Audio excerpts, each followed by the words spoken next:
one moment and I can start the webinar. All right, the webinar started. All right.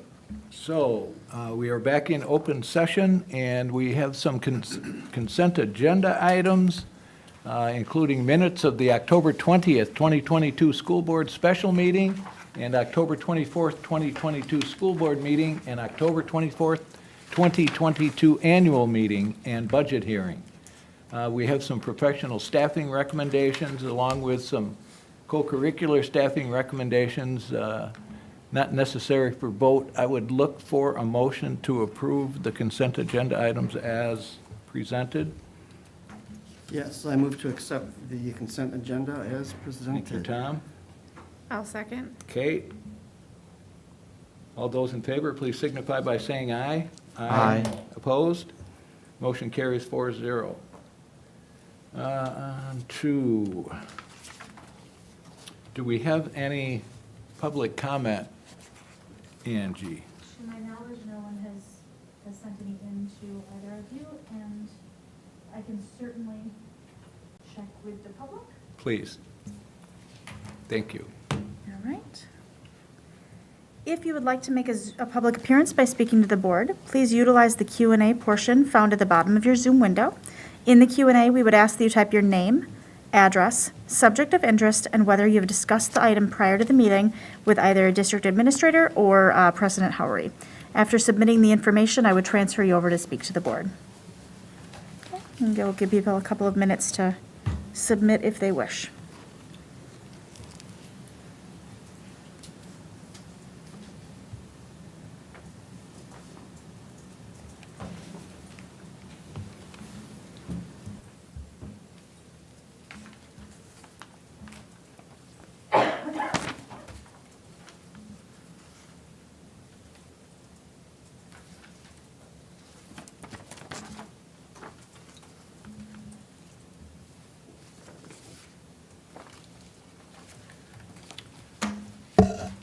Nothing, Angie? No one has registered. Okay, we'll move on then. Next is the McFarland High School Student Report. All right. Hey, everybody. Well, good evening. Good evening. Thank you for joining us. Of course. All right. Got a lot to talk about because there's a lot going on at McFarland High School, but I will try and make it as short and sweet as possible. So, first up, something really cool that our district has started is a teacher study group with student participation. This teacher study group is like the first of its kind. It involves teachers from across the district and high school students who have an interest in making equitable actions and changes in McFarland schools. So over the year, this group will be reading a multitude of different texts with an equity focus and lens and using those texts to make action plans to work towards change. So a really cool thing, super awesome opportunity that I think is planning to continue into future years. Next up, this past weekend, the girls swim team at sectionals made it to state. So they will be bringing 6 members to state. Congratulations to Caroline Green, Ellie Kunze, Charlotte Douglas, Kat Van Horn, Sophia Elf, and Natalie Schwab. State will take place on November 12th at Waukesha High School. So congratulations to them and good luck. Our cross country team also made it to state. They attended on October 29th, where our boys cross country team placed 8th overall with 236 points in the Division II boys race. So congratulations to our team for all their hard work and effort this season. 2 of our members actually placed top 20. Spencer Elf took 13th and Ewing 16th. Hannah Kirch also went for the girls team and placed 59th overall. So super awesome job to them. Our club in particular also hosted a fundraiser. In October, we raised $48.43 with Connect donating the difference to $100. This fundraiser involves students donating money to specific departments to see whichever department wins to dress up within a certain theme. The students chose Adam Sandler. So the winning department, science, dressed up like Adam Sandler on November 1st. All the raised money will be donated towards our teachers' lounge in order to show appreciation for all of our staff this year. So super awesome. Showing thanks to our teachers. Speaking of fundraisers, NHS and Med Club also hosted fundraisers. Sockvember is the NHS event for the month of November. So MHS students will be able to donate new socks or gently used clothing. Med Club also hosted a fundraiser in which they sold hot chocolate. So they raised around $300, which is super impressive. Yeah. And all money, yeah, that's a lot of hot chocolate. All money raised will go towards planning future events to deepen the medical knowledge of members and those at MHS. So super, super awesome. Girl Up is also hosting a fundraiser for the month of November to support victims of domestic violence. So any supplies raised within this fundraiser will go to the Women's Shelter, DAIS, Domestic Abuse Intervention Services, located in Madison. In October, Girl Up also raised money for the Girl Up Global campaign in October as part of the International Day of the Girl via a button sale. And they raised $45, so great job to them. Cinderella is also having its opening week this week. The MHS production of Cinderella opening night is Thursday at 7 p.m. in the High School Performing Arts Center. The cast and crew have put in so much effort and dedication into the production and are super, super, super excited to finally see the show take place. More fundraisers. DECA held their fall food drive and collected 685 items of food for the McFarland Food Pantry on October 26th. So congratulations to them and great job for helping our community in that way. This past weekend, our Model UN team also went with 26 students to the St. Ignatius Model United Nations Conference in Chicago at St. Ignatius College Prep. It is the largest one-day conference in the country. And so both new and seasoned members were invited to this, and they had an absolutely excellent time. And that's about all I have. So unless there's any questions, thank you guys. Well, I don't know if we have any questions, but, if a person were discouraged about what's going on in the high school, all you have to do is listen to your report. This is just one positive thing after another. I mean, congratulations to all of you. It's just fantastic. Yeah, You make us all proud. Thank you very much. Yeah, it Yeah, seems thank like, you. it seems like the majority of the clubs are action clubs, Yeah. where they actually get out and do things, a lot of fundraising. Yes, absolutely. And I have a question about Cinderella. There's different versions out there? There's different versions of Cinderella, the performance? Roger and Hammerstein's Cinderella. That's the one, okay. Yeah. Thanks. Yeah. And I have you talked about the teacher study group and students joining them. Yeah. So we can hear student voices. What does that mean exactly? To So hear that student means voices?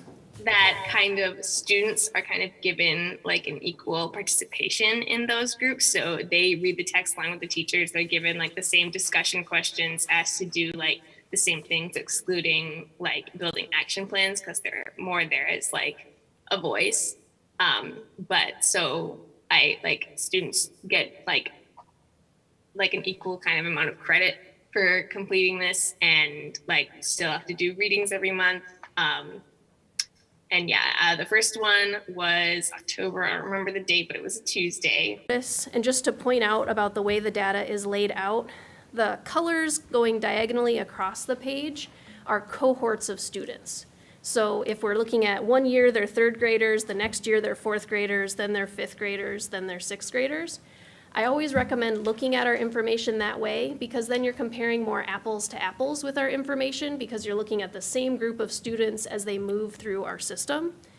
And if we look at those students as they're moving through the system for the forward exam, we are not back to pre-pandemic levels, but we made a large improvement last spring from the spring before. And if we go all the way back, the cohort that was in sixth grade last year, if we compare them back to pre-pandemic, a significantly larger portion of students were scored proficient on the exam. Their rank comparison to Dane County improved, and their rank in comparison to the state improved. So improvements were made across the board. I don't think any of us feel like we've achieved all of our literacy goals as far as the forward exam data goes, but lots of improvements were made over the previous year and even going back to pre-pandemic. Similar things showed up in our ACT and ACT Aspire information. And that data, we did have in the spring of 2021, McFarland High School did have a large number of opt-outs, and so the data there isn't really representative of our student body. But the spring 2022 data was much more in line with pre-pandemic, not all the way back, but much closer. And so the efforts that we've made, aligning our curriculum to the state standards and working to improve those scores, we need to continue, but I think we're on the right path with that information. I want to give you a brief overview of some of our literacy work overall, and then I'll pause. Overall with literacy, we're currently in a curriculum review cycle, which is the time that we look at how we're doing, look at our work across K-12, and how our expectations align with state standards. The curriculum review is always designed to follow the release of new state standards, so we got new ELA standards, which means we enter the curriculum review cycle shortly after that. This cycle was actually begun in the fall of 2019 in response to our testing data. We were gearing up and doing some staff surveys in February and early March of 2020, and then it got paused. So we have picked that up since COVID, but if we're looking at our overall, kind of going back to the data, if we're looking at some of our literacy scores and results, we were starting to investigate and look into what changes might need to be made pre-COVID. It was paused, and now we're resuming that work. The work that we're doing at secondary, to summarize, is really having teacher teams work to align their expectations to the state standards. So they're looking at their assessments, at their rubrics, and at what the state standards, the level of rigor of those standards, and making sure things are in alignment. We would like it to be so that the grades and the feedback that we're giving students in their classes all year long matches the type of feedback students are getting when they take the state test at the end of the year. At K-5, the work is more around looking at curriculum choices. We've gotten a lot of feedback from teachers at K-5, and what we have decided to do is search to see if a different curriculum option would better help us meet the needs of our students. Just because we're doing a curriculum search doesn't mean we're going to select something different. We're going to evaluate what we have compared to what else is out there and make a decision. But we do have a group of around 20 teachers who are meeting once a month to look at 5 different curriculum choices. Last year, that group met about once a month and determined what's our criteria, what are we looking for in curriculum, and made a rubric to use that's aligned to best practices in literacy as well as the state standards. This year, we're using that rubric to evaluate 5 different curriculum options. Actually, the next 3 days, I'll be with teachers looking at the 3rd one on the list, and we go through the rubric, look at all of the materials, and then at the end, kind of make a determination. We're trying in about January to decide what are our top 2 or 3 choices. Then we'll do some site visits and some more research to see what would be our final recommendation for curriculum next year. The biggest thing that group decided last year was we are comfortable if we have different curriculum at K2 than at 3-5. So if we decide this Is that a choice, change? that would be a change. When we adopted our current materials, we said it was really important to us that we have the same materials K-8 for that consistency. With lots of discussion and lots of consideration within the group, we've said, you know, if this material is really better for foundational skills and our early literacy skills, we want to get the best thing for those foundational skills to start students. If a different curriculum is better as they are moving from learning to read to reading to learn as they get into middle elementary and middle school, we'd feel comfortable with that. The other thing we've decided is we don't want to have too many changes in the system ideally, and if we do end up with 2 different choices, we'll need to really thoughtfully plan how we're going to bridge the gap, because even though they'd both be aligned to state standards, they'd probably use different vocabulary or different routines for students, and we'd want to make sure to really thoughtfully plan around that. Because of that, currently our 2nd and 3rd grade teachers work together when I meet with them, so that as they're looking at things to kind of bridge that gap and talk to each other and say, well, if you chose this, you know, we'd have to do that, and we'll, you know, building some of those relationships early to make sure that it's as smooth as possible. It sounds like a significant time commitment and a lot of energy is put forth into these things. Is it safe to say that you'll probably end up changing the curriculum? I probably didn't say that exactly how you I did. should have. You but- did, and but other I think you know people- what I mean. I mean, this seems like a huge, task to take on if at the end you may decide not to do any of the curriculums that Yeah. you looked at. Yes and no. I see it as two possible things could happen. Thing one, we look at all of these choices and we decide there's something else better out there to meet our needs. That'd be great, because that means we have a better resource, we can better meet the needs of our students. Thing two is we look at everything and we decide, you know what? Nothing out there is perfect. What's out there would need to be modified and changed to meet our students' needs. What we have now would need to be modified to meet our students' needs. But let's recommit to what we have now, and we could really go forward knowing we looked at everything and what we have is the best resource. So let's dig into it Sure. and modify it and make it work. Sounds bulletproof to me. I mean, Nothing is bulletproof. Probably shouldn't I have said it that way either. appreciate your confidence, but it's a really good group of teachers who, I mean, they are writing sub-plans and giving up a significant amount of their time for this process, and really they've been thoughtful and evidence-based as we're looking at the choices. There is some part of, well, I like it or I don't like it, but it's a lot of, I like it because, here on this page, it matches our criteria or it doesn't match our criteria. Sounds great, Melissa. Yeah, I think you mentioned the time component. I haven't even gotten to the thing that's taking the most time.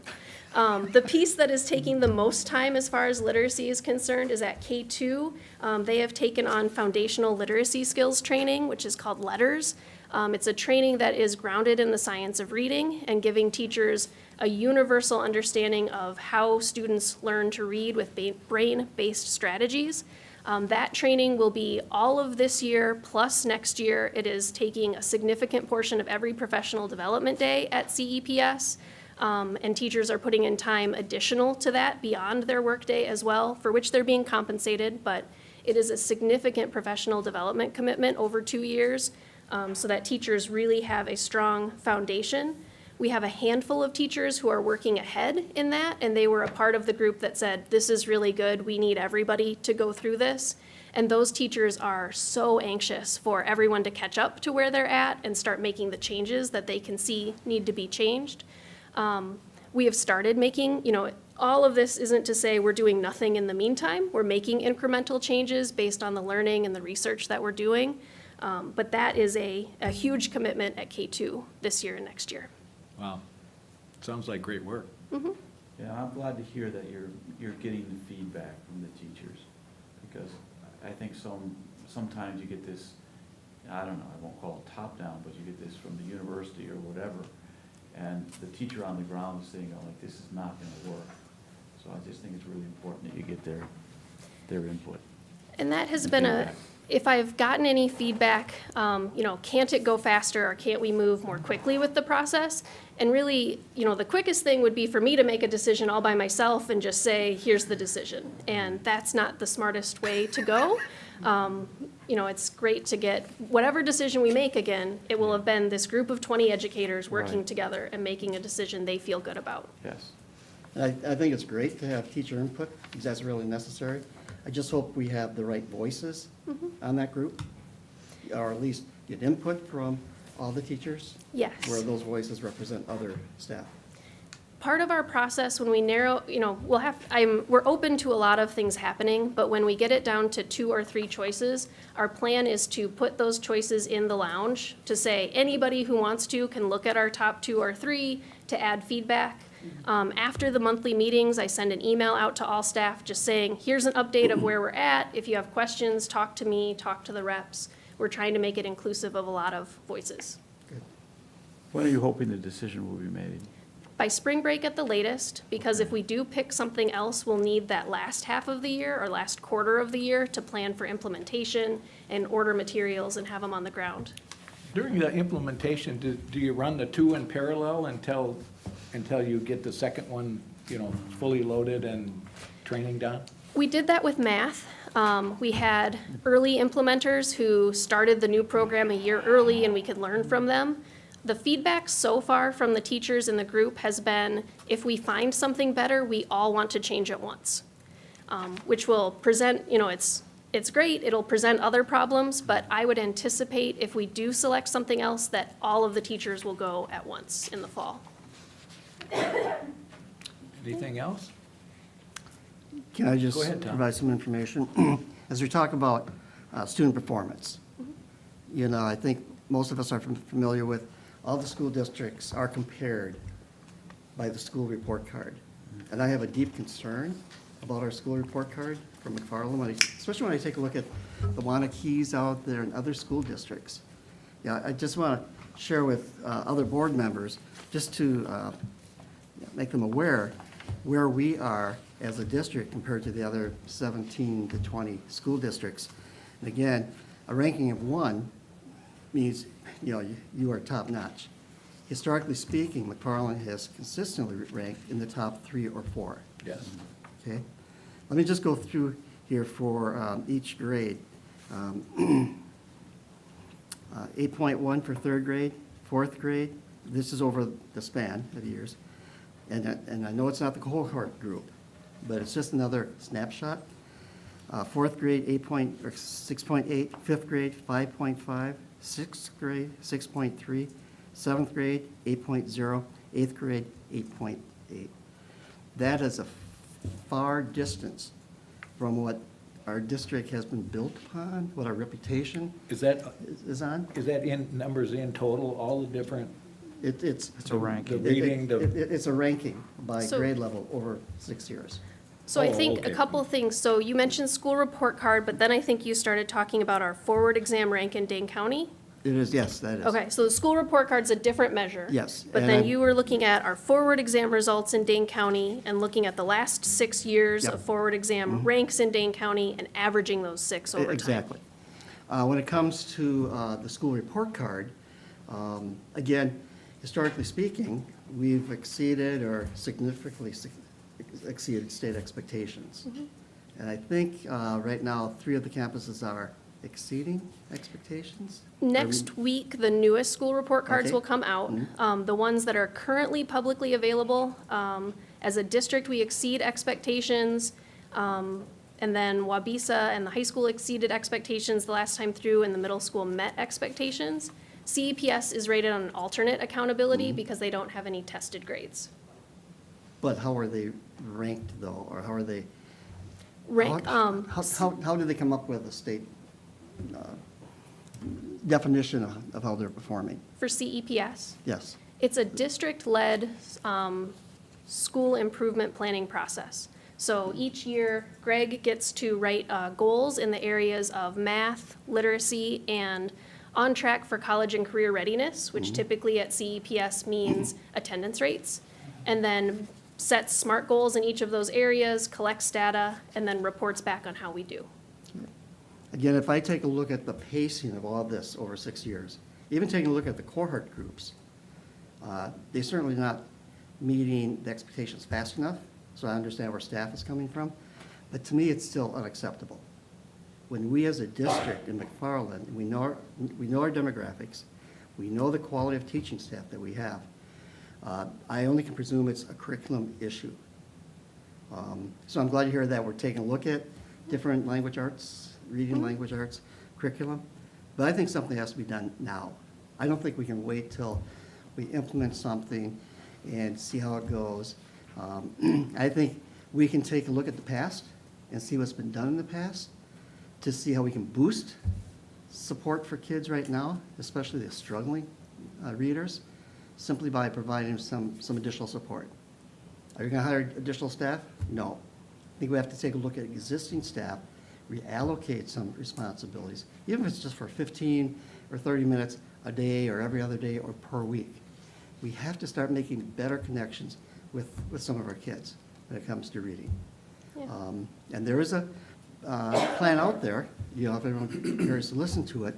But I think sometimes we've thrown the baby out with the bathwater, where things have proven to be successful, and then all of a sudden, we make a change. And I certainly understand the administrative changes down at SEPS, you know.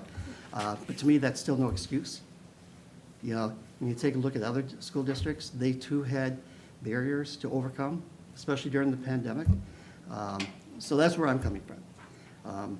As a board, I'd like to know where the rest of the board members are as far as the ranking against the Dane County schools. I mean, if the present ranking is fine with everybody, then I'm an outlier. But knowing where we've been as a district and where we want to go as a district, we're still a long ways off of that. And we have to do something in between. Yeah, you're one- right, that is significant. I mean, for as long as I can remember, up until maybe five years ago, Mhm. it was Wanakee, Sun Prairie, Middleton, and McFarland.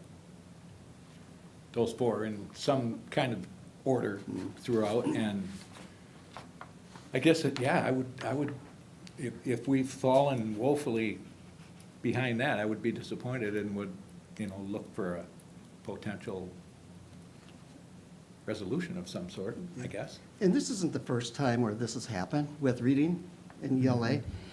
Years ago, when I came, a couple years after I came, on the third grade reading test, our students scored at like the 65 percentile, whereas before, we were in the 75th, 80th percentile.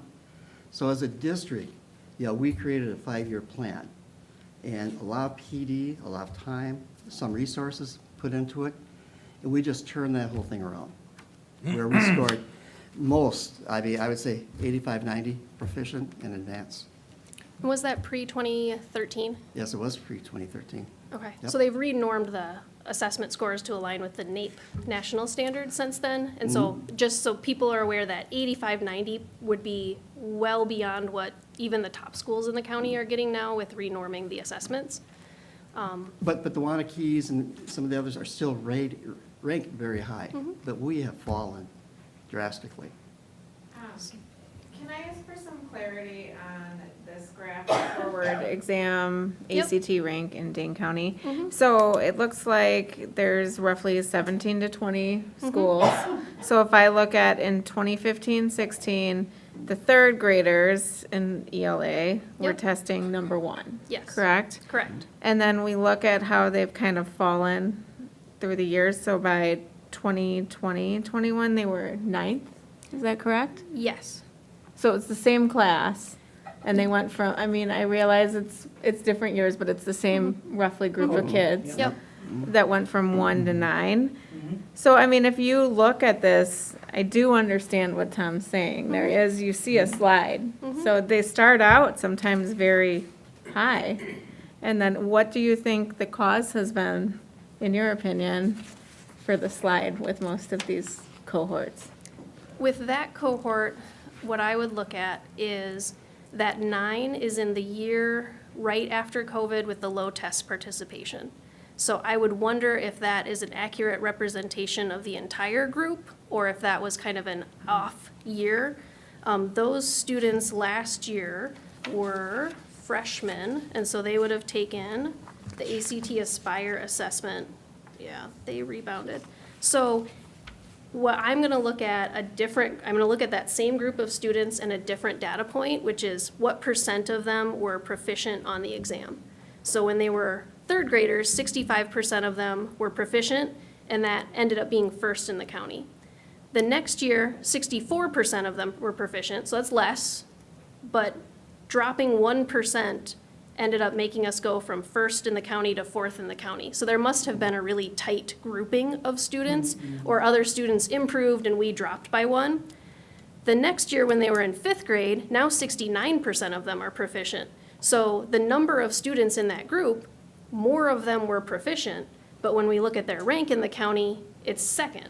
So they're growing, they're achieving, but our rank in the county is slipping. So our rate of growth may not be matching the other schools. 6th grade, for whatever reason, when students go from 5th to 6th grade, we tend to see fewer students scoring proficient.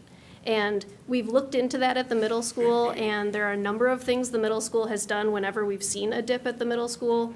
But that following year, when they went from 2nd in the county to 4th in the county, they went from 69% scoring proficient to 58% scoring proficient. And so huge change in the % of kids scoring proficient. Rank doesn't change quite as much. Now that 4th to 9th, well, yeah, it's a big drop off there. I would guess that number, I would say, might have something more to do with test participation. But to kind of get to your question, there are lots of fluctuations in those cohorts, and that ranking in the county, it could be a couple of percentage points off. The sorts of things that we've done at the middle school specifically to try to raise literacy scores have been looking at how the test is administered and talked about with students to make sure that they're really giving their best effort so that we're getting test scores that match what they're able to do as opposed to what they're willing to do on a day out of the ordinary taking the state assessment. The other bigger change that I think you'll hear more about later is implementing a new schedule at the middle school that gives more time for science and social studies in the day and a big district or school-wide focus on disciplinary literacy, which is reading like a scientist, reading like a historian, and incorporating nonfiction reading strategies so they're not just getting their reading instruction in their ELA block, but across the whole day. Those sorts of changes, again, it's a little fishy because we're comparing a year with low test participation to the most recent year. But if we look at what our students were able to do, those cohorts of students and the grades of students from 7th to 8th grade and from 6th to 7th grade, huge improvement. And so I think we're on the right track at the middle school to show an improvement in our literacy scores. We just need to continue to let those changes and that focus on disciplinary literacy continue to pay off for us. Melissa, I know when I was employed by the district, when we talked about proficiency by DPI, that was considered a minimum level of competency. Is that still No. true? I would say no. It is aligned with what the expectations are for the state standards. So what do we do with the rest of the students that score under proficient? You know, how do we support those struggling students? It'll change from building to building, but each school has entrance criteria for receiving interventions. So we look at, we usually, this is at the end of the year, and it's kind of, by the time we get these results, it's in the summer and those students have moved on. So this isn't the data that we would use to make our intervention decisions. We have a screener that we give fall, winter, and spring to get a snapshot of how students are doing. We look at that information and form intervention groups. Those groups change 4 times throughout the school year. And students receive small group instruction with an interventionist, or they receive some extra support with their homeroom teacher in class. Did that replace the MAPS? MAPS Yes. testing? Yep. Okay. So FastBridge is the name of the assessment we use, and MAP was the previous assessment. In general, where do we fall in the other areas, other than language arts? Are we still in the top 4 or 5? Our results are definitely stronger in math and science. Math and science, yeah. Rank in Dane County for forward math was a range between 1st in the county for our 8th graders, and 9th and 8th in the county for 4th and 6th graders. So once again, I raise the question, knowing our demographics here in McFarland and the quality of teachers and sometimes the curriculum, is that acceptable? I think we have growing to do. So what can the board do to help support that even further? I don't have a good answer to that question. I think there's different answers for different content areas, certainly. I'm excited about some of the results that we're seeing with the changes that we have made in ELA. I know we're in a curriculum review process, for ELA, but I don't want the board to get the impression that things aren't being done and haven't been done already, because I do think the results that you're seeing in the recent years have shown the benefits of some of the schedule changes and the different, the focus on phonics at the K2 level. And we're excited to see what the letters training, what that will have an impact on. So some of it is just supporting some of the changes that are already underway. The idea of, it's easy to drop a test score. The pandemic showed us how to do that. We learned that. But it does take time and consistency, as you mentioned, to kind of bring those back up. So I'm excited about the direction in the last couple of years. And for math, I think if we're looking at comparing us to other districts in the area and looking at that number, Melissa makes a good point that sometimes those are very, very close. So, you could be within half a percentage point of a district and you end up being lower. That's not to, deflect the question, but I'm proud of some of the work that we've been doing in our math and our science scores and where we're headed. I do think ELA is definitely the focus, and a lot of things are underway that are taking root, but the curriculum review process will help us take it even further. Yeah, I don't want anyone to go away with the impression that I don't appreciate or recognize the hard work and the accomplishments that have been made.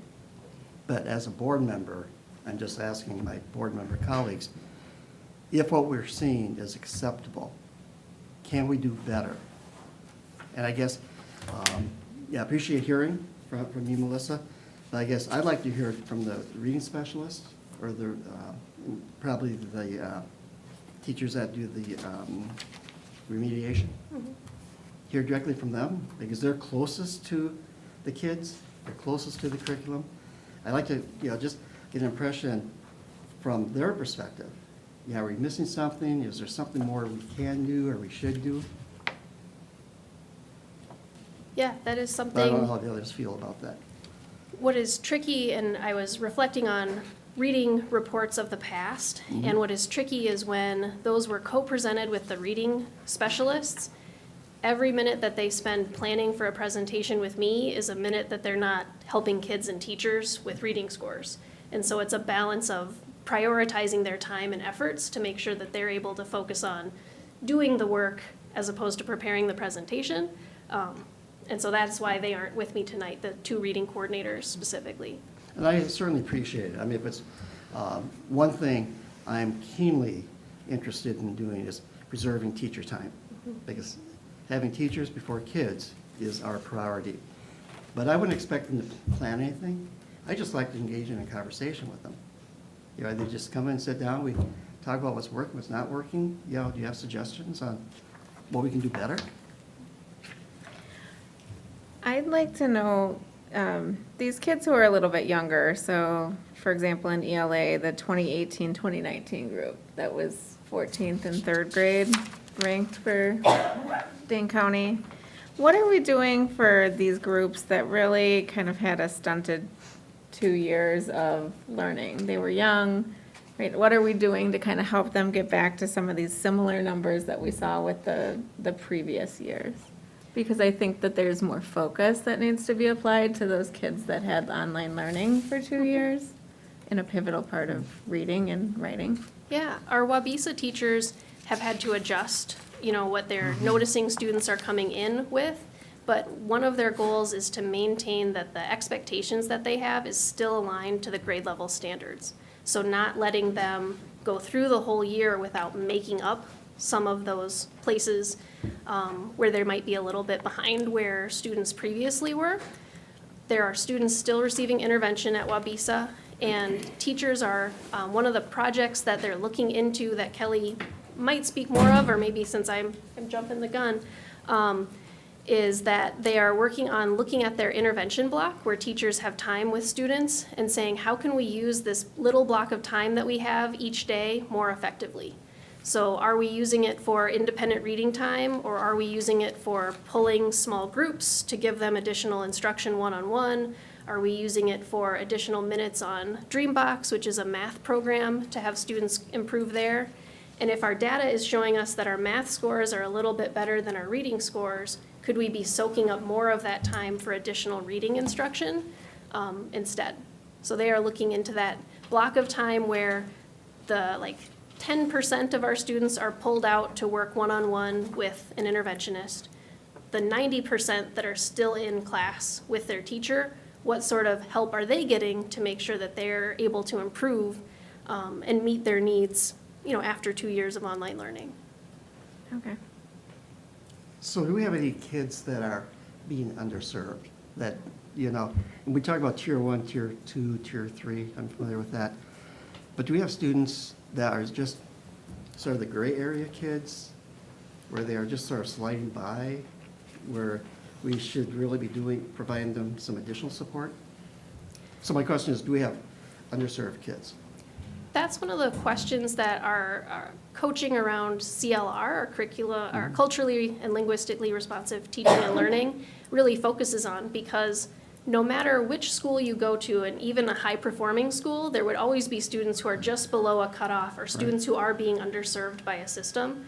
So identifying who those students are, what are the ways that they need help, as opposed to assuming what would be helpful for them, trying to dig into what would make the most sense for those students. If we look at, school report card data, and again, thinking about our students are doing well in a lot of ways, but there will always be that next group of students who could use something else. One-on-one instruction for every child would be great, and it isn't sustainable, and you'd miss the benefits of group instruction if we were to do that too. So are there students being underserved? Certainly, but at this point, a lot of the information is showing us that we need to recommit to our core universal for everybody instruction and lift that up, and then work on what do we need for the students that isn't meeting. So why couldn't we do both at the same time? We are, and some of the changes that we've made, we've improved the intervention systems and curriculum that we have. So since, we've been looking at this data, and really back to the fall of 2018, we said, what's going on with our literacy scores? We need to make some changes. So since then, the first year implemented a new phonics curriculum, K2. Second year, new intervention curriculum, K3-ish. Some 4th and 5th graders use that. It's called 95% group curriculum. Third year, I believe, was COVID. Let me see, the third year down the line is when we planned for the universal curriculum review process, was paused by COVID. Coming out of that, implemented a new phonemic awareness program at K2 the year after COVID to make sure. So we've made a number of changes year after year, both to the universal instruction and the intervention. Those treatments that we've applied to our K2 students haven't totally trickled up to 3rd and 4th grade reading scores yet, because the kids who got the full benefit of that instruction are only now in 4th grade. And then they had 2 years of online learning as a part of their process. Yeah. So seeing some of the changes, that part of, these things do take some time to show up in the data overall, I think is very true. And I think the changes that we've been making have been positive. As we get feedback from interventionists about that 95% group literacy instruction, they say, this has been helpful, it's helping kids. It just takes some time to show up in the data. Yeah, it just seems like, I don't know, it seems like we dropped all of a sudden. Like in 2016, 2017, 2018. Those are drastic drops. And again, the only thing I can think of is that it's a curriculum issue. And But that's, you seem to be addressing that now. yeah. And you will, you have been, will continue to do so. And what has been tricky for us to parse out is, mentioning the top performing schools in the district, and Middleton being one of them, they use the same curriculum that we use. I understand. And so what's going, it hasn't been like a flip a switch and say, this curriculum can't possibly work. It's, okay, well, what can we do to try to make it work, try it out, try this, try that, add on these other pieces, and then eventually get to this point where we say, okay, we've tried everything we could try, now what? Yeah, that's always the challenge is it a curriculum issue? Is it an implementation issue? In hindsight, what professional development would have helped to make the implementation more successful? Those are all, questions that I think we've been asking. And, we, like at the middle school I can speak to, we really relaunched our Writers Workshop curriculum. We kind of went back and said, we're going to pretend like we're just implementing this again. and start from scratch because the implementation just didn't quite meet the needs of the staff at that time. You know, so those are some things that, you know, I think do have an impact on how the curriculum, you know, is implemented and therefore impacts students. And I'm familiar with the units of study, but that's a whole different issue. And I do have concerns about that, but I'll just stick with reading right now. So let me ask other board members. Craig, maybe you as president, would you find it beneficial if we just invited the reading specialist and the interventionist in, just for that I think we need to have a conversation? conversation. I think. Just a simple conversation. Yeah, I don't even know if it necessarily has to be in a board meeting setting. Yeah.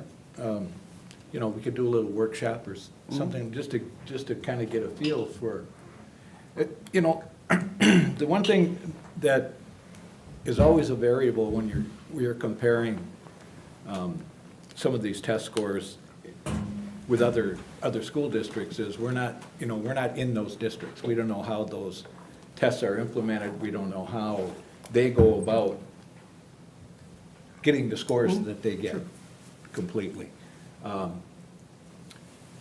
A precipitous drop like that is concerning, I guess, but I think we need more information before we, and the fact that you're looking at curriculum changes and such, I think is absolutely a positive, so. But yeah, I think it warrants a discussion. I would suspect, I mean, it was always a source of pride, you know, when we were up there in the top 3 constantly all the time, and that's, and reading has kind of been the bugaboo. You know, I came on board in 2010, I think, and it was an issue back then as well. Different reading specialists, and we've taken plenty of cracks at it. Bruce, any? Well, I first of all, I applaud, you know, the fact that we're looking at it, and I don't know exactly if I think it's unacceptable, Tom, to answer your question. I tend to be holistic. I really believe we could be doing some things that are very creative to our schedule that would build in more time and more collaborative time for teachers. And that's going to take some work. I mean, I just think we're still in this agrarian model, and I just think we're in the 21st century, and we've got to start relooking at that. You know, I know, Melissa, you're talking about you got to be spending this time with these kids, and you made that point very well. If I have them talk to me, report to me, okay, what am I taking from you? You're kind of robbing Peter to pay Paul. I just think there's things that we actually learned during the pandemic that we could probably take some time where we could do more one-on-one with students and stuff like that. And I think it would have a big impact. But I'm glad we're doing that. Just the idea that you just have to keep checking and looking at the curriculum probably every couple of years. And I guess to answer your question, yeah, we should be doing better. And hopefully we can find some of the answers to that. Otherwise, thank you. Thank you very much. What about Kate? Oh. Kate, do you have an opinion? Oh, I wasn't going to force her to give this one, but. I mean, you can. I think it's reassuring to hear your plan for the curriculum. As a board member, I appreciate that. As a parent, when I look at this, it's sad. It's real sad. And I mean, I see in the middle school and below kids, definitely, I mean, having one myself, definitely where things have fallen. And I mean, COVID, we all can agree, impacted that. But I think it's important for us to acknowledge it and not just say, well, it's because of this. Let's acknowledge it and acknowledge it to the parents too. You know, acknowledge that we see some issues and we're working on it. Because sometimes these test scores come out, and definitely for families, it's like, we pay a lot of money to live here, we moved here for good schools, and this is what is showing. And that's concerning, so. Okay, thank you. Thank you. Thanks very much. Now we have school reports, I guess. School School improvement plan presentation. Who's first? We're All all of you doing this together? together, yep, I'll Oh. explain the process. All right. We have This our should be principals- interesting. Aaron, before you begin, Yeah. I applaud you for getting this down to one page, Oh, each building. Easy to it's follow. a gift, I do have them to hand out to you, yes. So, so the way that we're gonna structure our process tonight is similar to what we did last year, and the board received that very well, so we're gonna replicate that. And so, so what, the process that we're going to use is that you'll see on the school improvement plans, one of the things we've done a couple of years ago was to try to align the plans in structure with 4 topic areas. And those are kind of our big rocks or our priority areas. Now, these will change with our strategic planning process, but this is what we have in place right now. The 4 areas of social emotional learning, academic learning, equity and operations, and management. And what we'll do is I will kind of talk a little bit about that topic area, and then we will hear from each building on that one area. And then when they're done presenting, then there'll be time for the board to ask questions about that area. So the first one will be social emotional learning. After each building speaks to that, and we'll start with a different building each time and go in order, you'll have a chance to ask some questions about that topic. A few things I want to just kind of mention before we get in is we will talk about data to somewhat, but we had a pretty lengthy conversation there about the data, so we're gonna look more at kind of the action steps and what we're actually doing in the buildings. Another thing I wanna point out is the topic of equity is separated here, and one of the things that we struggle with from a building perspective is a lot of the things we're doing in social emotional learning and academic learning, and even operations and management, are in service to creating a more equitable system. So it's hard to really pull equity out separately, but there are a few things that we'll highlight in that area. For example, when you think about the CLR, culturally and linguistically responsive teaching and learning, that Melissa mentioned earlier, there's parts of that that are just about classroom engagement, learning styles, that you're gonna see in academic achievement. There's also some behavioral things that you're gonna see in social emotional learning, and about relationships and building community. So sometimes we try to separate these things into things, separate kind of silos, but they really connect, which in essence is good.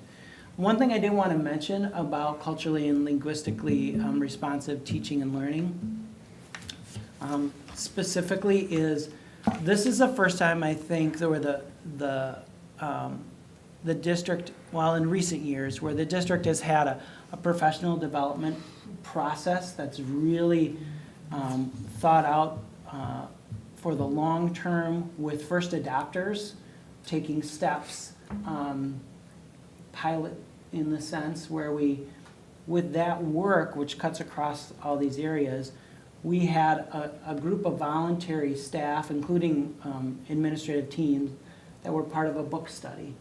And then everybody did the book study. And then a group did the binder study. Now, everybody in 3 through 12 are doing the binder study, while you'll hear about CEPS doing the culturally, the behavior tutorials. So that's a kind of a neat process that we've been doing with kind of having some first adopters, and that's been really exciting. So you'll hear that in some of our work going forward. So that's just a little bit of setting the stage. The first one that we're going to talk about is social emotional learning. And I want to mention a couple things. First of all, the goal is stated up at the top there under each one, of making sure every child feels safe, welcomed, and has healthy relationships with peers and adults. And that is really the goal of that area, and there's a variety of ways to get to it. You know, we're committed to having a comprehensive social emotional learning curriculum, and the form that takes varies based on the developmental level of the student and some of the structures. K-8, K-5, there's kind of a separate course in the sense. Now, in grades 3 through 5, that social emotional learning curriculum, one of the changes that's been made is that's taught primarily by classroom teachers as opposed to a student services professional coming in. And in grades 6 through 12, our social emotional learning curriculum, the kind of as a separate entity is taught during our advisory time, and that's taught by classroom teachers. And we're currently in a curriculum review process for social emotional learning curriculum. We use a second step in grades K through 7, and then Character Strong in grade 8. And then the high school has created their own advisory curriculum for this work. That also important to note that a lot of social emotional learning work occurs within content areas as well. Also, there are interventions that occur for students that aren't responding to that universal curriculum for everyone. We try to make sure that that social emotional learning curriculum includes some sort of transference so that kids are learning and they're practicing things that are meaningful to their day-to-day lives and role-playing, and there's videos involved so that they can hopefully transfer that. We try to keep parents informed about the things that we're learning. I think that's an area where we probably, I know when I was at the middle school, that's an area I could have grown with. And, in terms of behavior, we're seeing this year certainly, what we're saying is kind of, this feels like a little more of a typical year for us. Last year was a lot of teaching students, just they're building their stamina for a school day, handling conflict because they were, in rooms with a lot of people that they hadn't been in rooms with before. And so there were a lot of interventions, a lot of reteaching things being done last year. This year, one of the biggest changes you'll hear about in the buildings is, is that we work together with staff. One of the things that we were really hearing consistently across buildings was we need to start the year with very clear expectations with students, and we need to be consistent in how we enforce those expectations. So that's something that you'll hear as well. The one thing I really want to highlight in an area of significant concern for this school district, in addition to ELA scores, are mental health. So our students are reporting higher levels of anxiety, suicide ideation, depression, higher than ever before, higher than other area districts. And that is something that we're very concerned about. There's lots of possible explanations for that, both societally and locally, for that we're trying to address. But that's pre-pandemic. So those numbers were increasing before the pandemic. So you hear some about the screeners that we're using and how we intervene with that as well. So that's the longest introduction I'll do for any of the topics, but it's an important one, and one that I think is very concerning, certainly to all of us on the staff. So we're going to start with CEPS and work our way up through the buildings. So Greg Nelson. Hello, good evening. Nice to see you all. Hi, Greg. Hello. So, Tom, with fitting it all on one page, we're limited to several bullets here. Aaron, you covered one of my bullets, but I'll reiterate it. I'll start by saying, though, how nice, that we start by talking about a goal where all students feel safe and welcome in school. That really is where the foundation for learning begins. They have to feel safe and welcome in order to learn. So at CPS, it's going to be really important that we have that team doing the program review for our social emotional Tier 1 universal curriculum when it comes to teaching those SEL skills to students. And we'll anticipate the outcome of that. Again, reviewing second step as the curriculum we have now. As Aaron mentioned, this does feel like more of a typical year. Behavior referrals are on track with where they were, pre-pandemic when things were feeling, under control behavior-wise. Staff have started reviewing what we constitute as the different levels of behavior. And when it comes to what we call level 1 behaviors, we realize that, as we think of the rings of culture that we learned about through our CLR work, age being one of those rings of culture. We have 5 to 8-year-olds at our school, and when it comes to the age culture, there might be behaviors that, you know, are not appropriate, but maybe more expected at our level just due to that age. So really thinking about how we can validate, affirm, and build and bridge, especially when it comes to the age of our students and what we would constitute as expected, even if inappropriate behaviors. And then how to intervene for level 2 all the way up through level 3, those more egregious behaviors too. And then thinking of that connection piece, classroom teachers do an amazing job building a community of learners in their classroom. And for most kids, that's what they need in order to feel safe and welcome at school. For some kids though, they do have a need to have an extra connection with an adult outside of their classroom. We're excited this year because pre-pandemic, we had a good, robust mentoring program. Our school social worker and our school counselor are working to re-implement that mentoring program for students who need that extra adult connection at school. And so we're excited to re-roll that out and see how that impacts kids. Again, giving them that extra connection, that extra boost, that extra smile in the hallway. There you go. All right, hi everyone. I am going to give you a brief overview of how we developed our planned work for this year in SEL. We completed a staff culture and climate survey this past spring, and all staff, professional and support staff, provided feedback in areas such as school climate, culture, trust, and collective efficacy. And then in May and June, Corey and I, along with our building leadership team, which we refer to as BLT, which consists of all the teacher reps from the building, reviewed our survey results and our school improvement plan from last year, and we began identifying work that needed to continue this year. And other plans that we considered completed or that were in a spot that is just standard operating practice were removed. And then in August, our BLT, in our summer session, we developed more targeted action to address these areas. And then we also, these 4 priority areas, these pillars that Aaron talked about, are in our agenda. They live in our agenda at our bi-weekly BLT meetings to ensure that they stay front and center. So our BLT leaders and staff, through our surveys, expressed the need to examine our current PBIS systems to ensure that they are culturally responsive and that they align with our district and school equity values. Currently, there's a teacher study group with Wabisa and CEPS teachers completing this book study. Joining our efforts of our existing PBIS and equity leadership team symbolizes the importance of this integration. And then as we further our equity work, we're being very intentional about deepening our collaborative skills to ensure we're preparing ourselves to have productive discourse and critical conversations within each other. All right, for Indian Mound, just as everybody's been saying and how Aaron kind of led us off is we know that in the past couple of years it's been really clear that we need to focus and recommit to our clear teaching and expectations around student behavior. We can't expect students to know things that we haven't had the opportunity to teach them, just like literacy, math, or any other content area.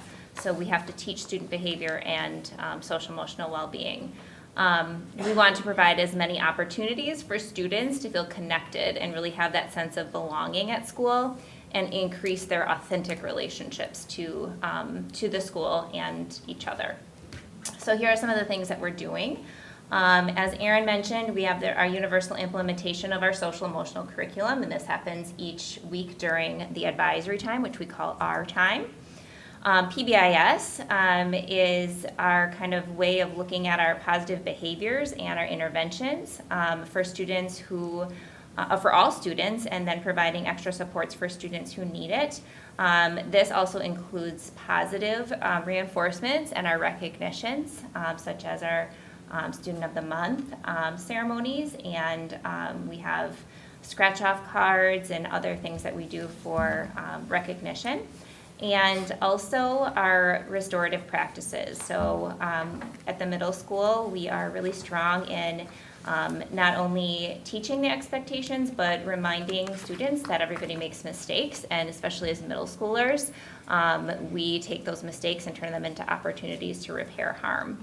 Something that we did a little bit differently this year is that Mr. Jondal and I went to every advisory and we talked with all of the students about expectations and kind of what those universal expectations are, so it was really clear to students. We have a really strong and intentional focus on students' mental health supports through our student services work and our community partnerships. And we have a partnership right now with the UW looking at SABRS, which is a social emotional screening tool. And lastly, we really are working to connect our students to school and each other through student groups and clubs and co-curriculars. And we're really focusing on our underrepresented populations. And we'll talk a little bit more about that during the equity portion. But we're really wanting to give students opportunity to lift up their voices. And we just recently have done a couple of surveys, and right now our surveys show that approximately 77% of our students are participating in at least one after-school or co-curricular activity. How many club type, outside of athletics, maybe in music, do you have? 15, I would say. Yeah.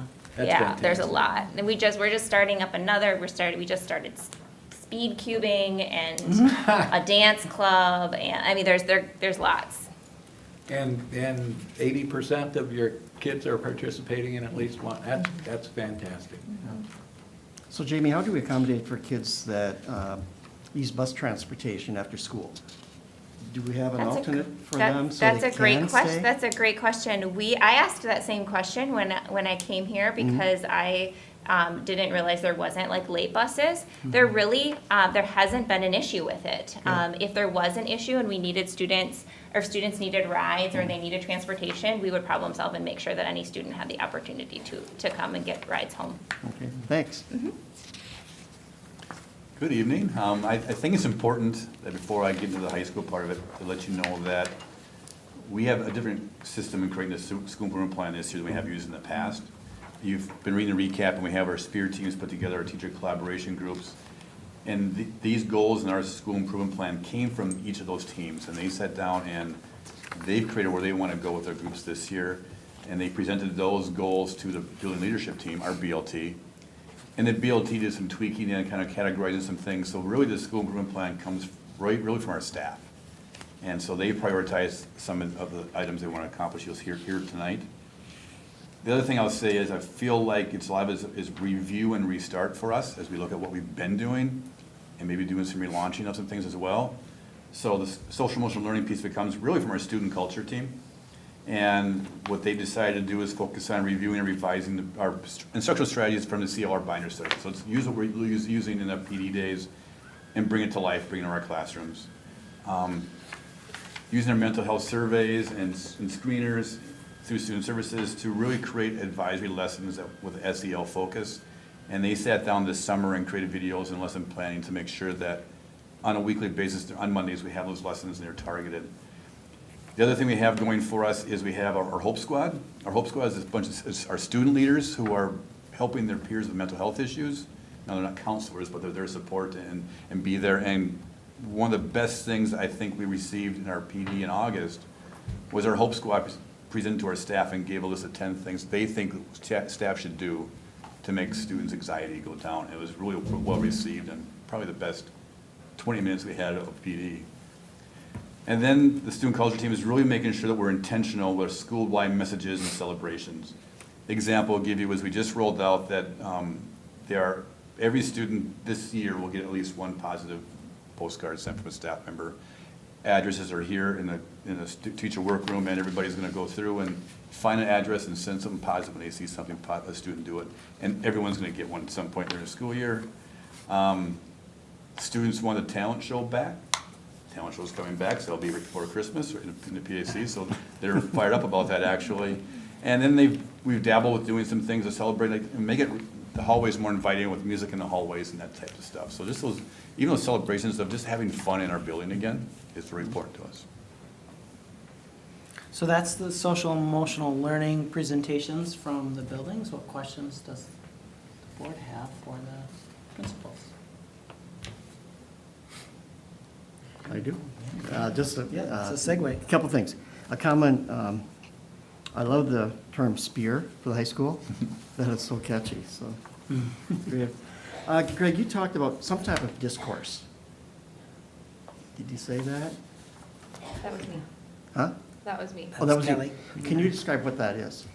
Yeah, in our survey, not only did we pinpoint the need for more positive discourse between students and students, but between staff and staff, and staff and students, and students and staff.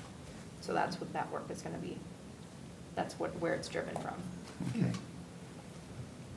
And Greg, you talked about K2. So what's the connection between K2 and 4K? As the 4K teachers prepare their students to enter SEPs?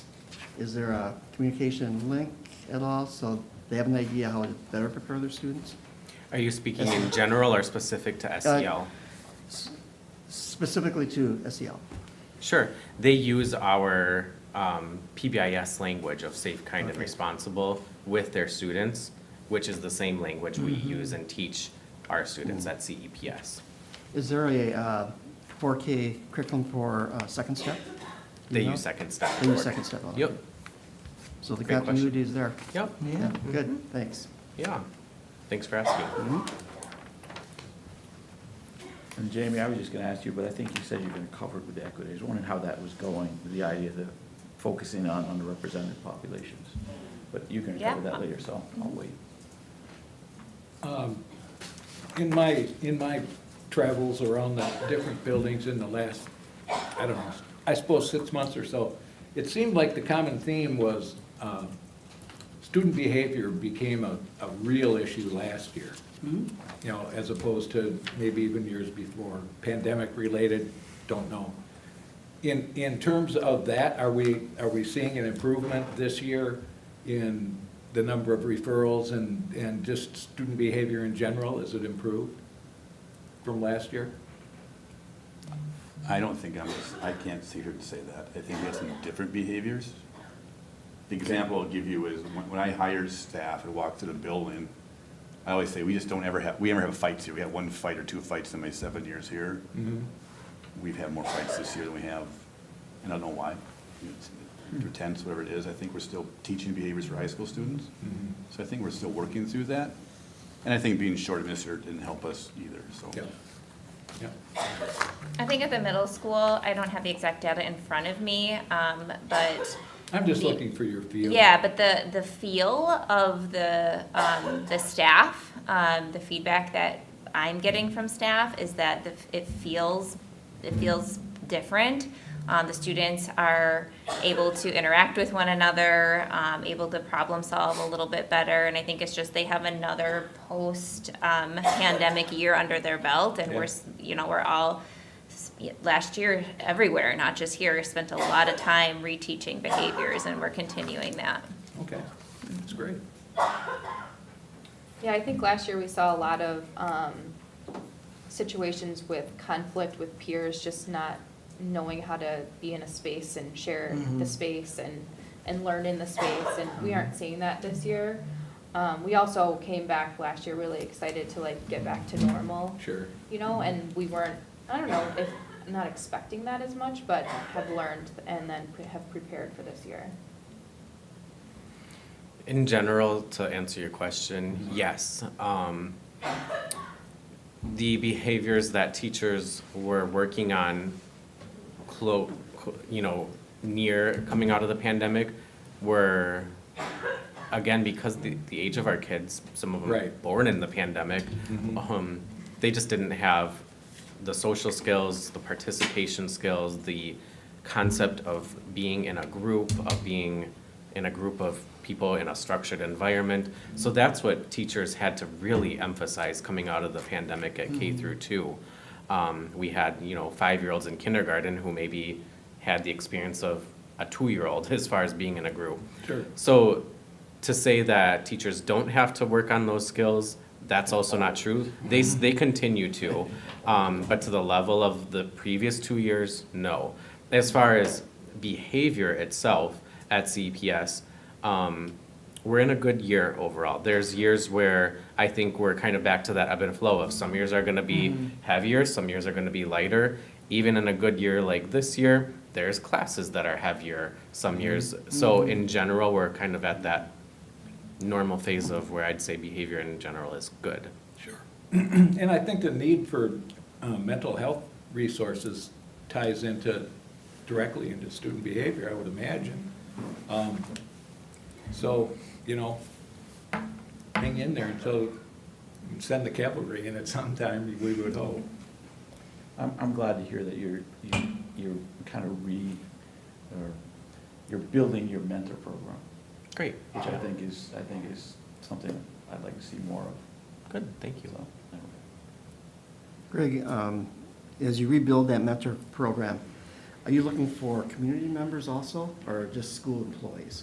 Since We're they're starting on small, campus? school employees, Yeah. but to say community members are off the table, no, we're thinking about that. That is something, especially with our new school counselor, thinking, again, start small, get a robust system in place, but that is something that we bring up as far as a consideration. Okay.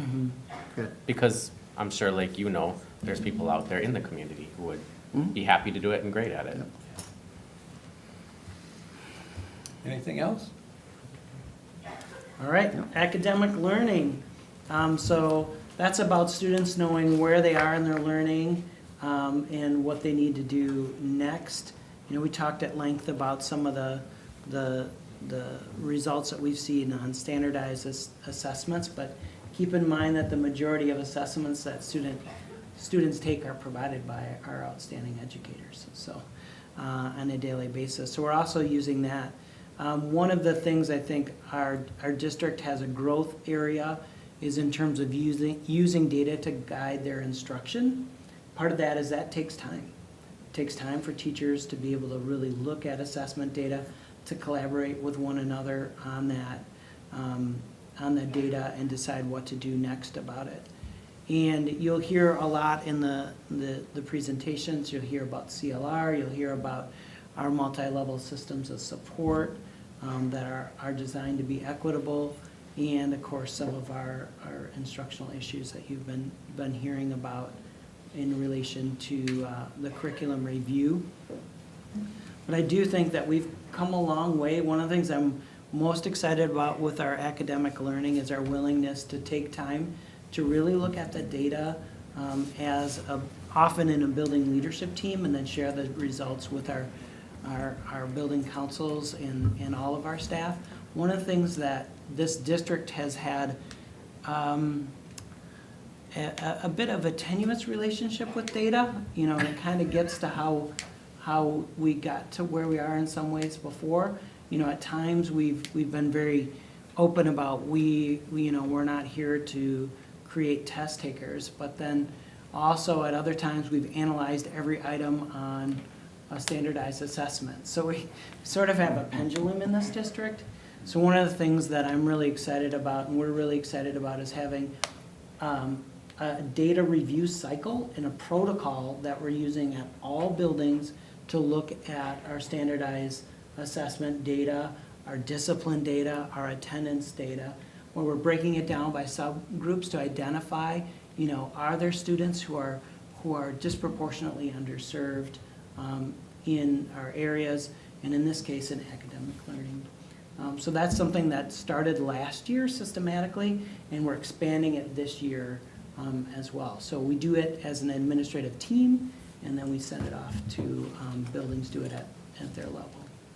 So that's exciting, but you'll hear about the buildings, and this time we're going to get to start with Wabisa. All right, our teacher teams have commitments to elevate their weekly PLC collaboration meetings, so their efforts are student-centered and data-driven, using the formative assessments and the student work to drive the teaching. And as Erin had said earlier, our spotlight time or intervention time is a 30-minute time where students get additional practice or extension learning opportunities.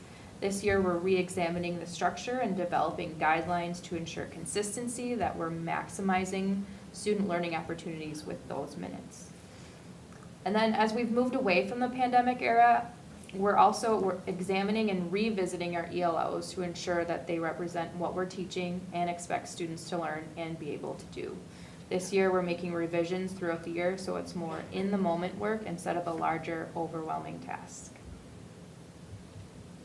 All right, at Indian Mound, as Aaron said as well, we're really working hard to use both our historical and present data to guide our decision-making around student needs, both with the social emotional areas that you just heard about, but also academic. And when you bring those together, we're really looking at the whole child to see how they're succeeding in all of those areas. We have a school-wide literacy goal, and we're using metrics from the FastBridge, which is our universal screener. And so we are, every single teacher for their SLO, for their educator effectiveness, is using a literacy goal. And we're looking at the percentage of students in different areas, grade levels, et cetera, who are proficient or advanced in our universal screener. And we're looking to increase those numbers with specific strategies that we're doing. In addition to that, we're doing that for all students, but we also have our focus group, which our staff has chosen our students of color, because we do see some differences in our outcomes for our students of color versus our white students. So we are, some of the things that we're doing to do that, or to meet those goals, is that we're really using that universal implementation of the CLR, which is the culturally linguistically responsive teaching. You'll hear about that from probably everybody during the equity part, and also disciplinary literacy practices in all content areas, which basically means that, as Aaron said, all of our content areas are literacy teachers. We have related arts teachers who are looking up their data for their students' reading and literacy scores, which is amazing and wonderful that they're owning that piece in all classes, which is very cool. Sometimes when we focus on literacy, it feels to fall on our ELA teachers, but when we talk about disciplinary literacy, it really spreads out that onus to everybody in all content areas. And we are really continuing our focus and coherence and alignment on standards-based grading across all content areas. We've partnered recently with high school, and we've met to look at our 612 kind of coherence around standards-based grading. And hopefully people are starting to notice at the middle school that we're working really hard to inform families on what standards-based grading is all about. We've sent out lots of information, different slideshows, we're creating videos, we're teaching families how to understand what's in Infinite Campus around our ELOs and our conduct and effort. And so that's something that we are working very hard with communicating with the families on our academic learning. So at the high school, our academic spirit team got together, and to be honest with you, about 20 members in that group, and they're heavy hitters. They are really they're high-powered instructors, and I think they came with 20 different viewpoints, and really thought that we were on the same page, and we found out that they weren't. That they were all kind of over the place as well. And to give them credit, they all took a step back, and had a real solid conversation. Really looked into it, to identify and to review the needs that we have at our high school. And they've come up with 3 basic themes that they want to focus on. One of them is logistics. I think, Bruce, you mentioned that we should learn some things from COVID, and one of the things that our staff appreciated was the Wednesdays for intervention days. It's hard to track a high school student down. It's hard when the busy time we have to get them locked in and focus, and so we missed that part of it. I think McFarland has been a block schedule for Lord knows how long we've had block scheduling. And one of the things that our staff feels like is that endurance, the last 85 minutes in the class period, seems to have disappeared. That we're really struggling with that a little bit. And so what are some things we have to look at? And so the schedule is something that is under review. Standards-based grading and instruction is something that we've been working hard for 7 years. And now it's time for us to kind of relaunch a little bit, because we lost some of it during COVID. But I think it's also a time for us to review back and get back to looking at, make sure we are consistent with our expectations, review our rubrics, review our expectations as far as what happens in each class, across like an English 9 course, and talk more about are we really following through with our grading philosophy statement and making sure we're consistent. And so they're gonna start to look at some things, make sure we're consistent across our building, and like Jamie said, make sure we're lined up with the middle school as well. And this is really where our data should come from. Our data should be conversations about the standards within a class, and staff share that data, and so we have to work on that as well. The other thing they've identified is pathways to the future, and they're reaching out to student services now and talking about, can we make sure we review the classes that we offer and know what career cluster that class is linked to. So there's a reason for that class. And they also want to review our course offerings and determine, are we offering courses that meet our students' needs for the careers they're going to pursue when they get out of our building? So it's pretty hefty 3 goals they have. And so be patient. But I appreciate the fact that they've narrowed it down to those and working together. All right, at CEPS, we are an alternate accountability school, that being a K through 2 school, so we don't have students taking the forward exam, which starts in 3rd grade. And being an alternate accountability school, we do have to report to the state progress towards 3 goals each year. 2 of them being academic goals, 1 in literacy, 1 in math, and then also that on track for graduation goal, that being attendance at our school. But when it comes to the academic goals that we report to the state each year, I'm looking for students to score proficient advanced in both literacy and math. As noted already, math is a strength in general. Literacy is not right now. It's not yet. Is there room to grow? Yes. Are we where we want to be with literacy right now? No. But with that being said, we are being accountable for that, because literacy is a priority at our school, by providing teachers the training they need. Again, we have great teachers. We have the whole range of newer teachers at the beginning of their career to master veteran teachers. But we have lacked at this point is a common shared knowledge base, vocabulary in our teaching staff. So this year, all of our teaching staff with literacy instruction as a responsibility are participating in that literacy essentials for teachers of reading and spelling training, or letters training. And that's a 2-year commitment. So we're providing that, knowledge for teachers. And then also, I'll acknowledge again, because it's really important work that team is doing, the work of the curriculum review committee, examining the tools that we're giving teachers to teach reading. Not only do they need the knowledge, they need the tools in order to do so. So I've always said that at CEPS, the goals that I personally have for kids are to love school and to love reading. Our kids love school for the most part. They still love reading, but are they making the progress that we need them to? We'll set the goal accordingly this year, monitor it, but really intensify our focus on literacy for the future after this year as well. All right, so that is the presentations from the buildings. Questions from the board? I have one. Fastbridge, the universal screener, which schools use it? Okay. And you do it 3 times a year? Is there a way that we could just see kind of where you guys are falling? Is that something that's, okay.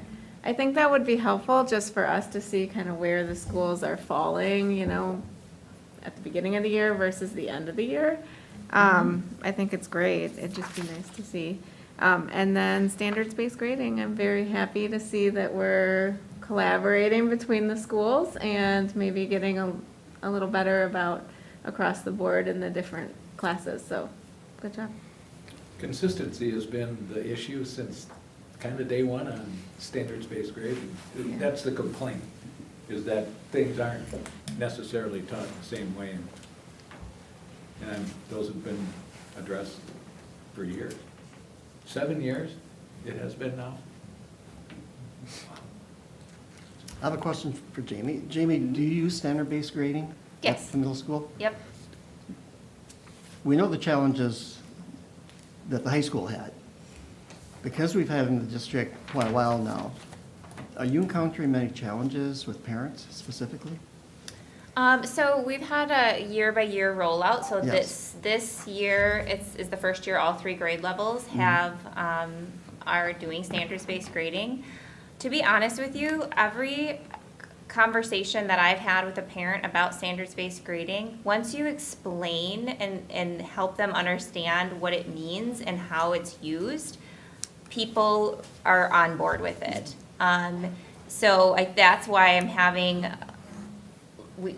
our school is really working hard to have those conversations with families, to provide supports, to provide information on how to understand what it is that we're doing. We changed our report card, there's the layout of it, so it's gonna look exactly like Wabisa's now.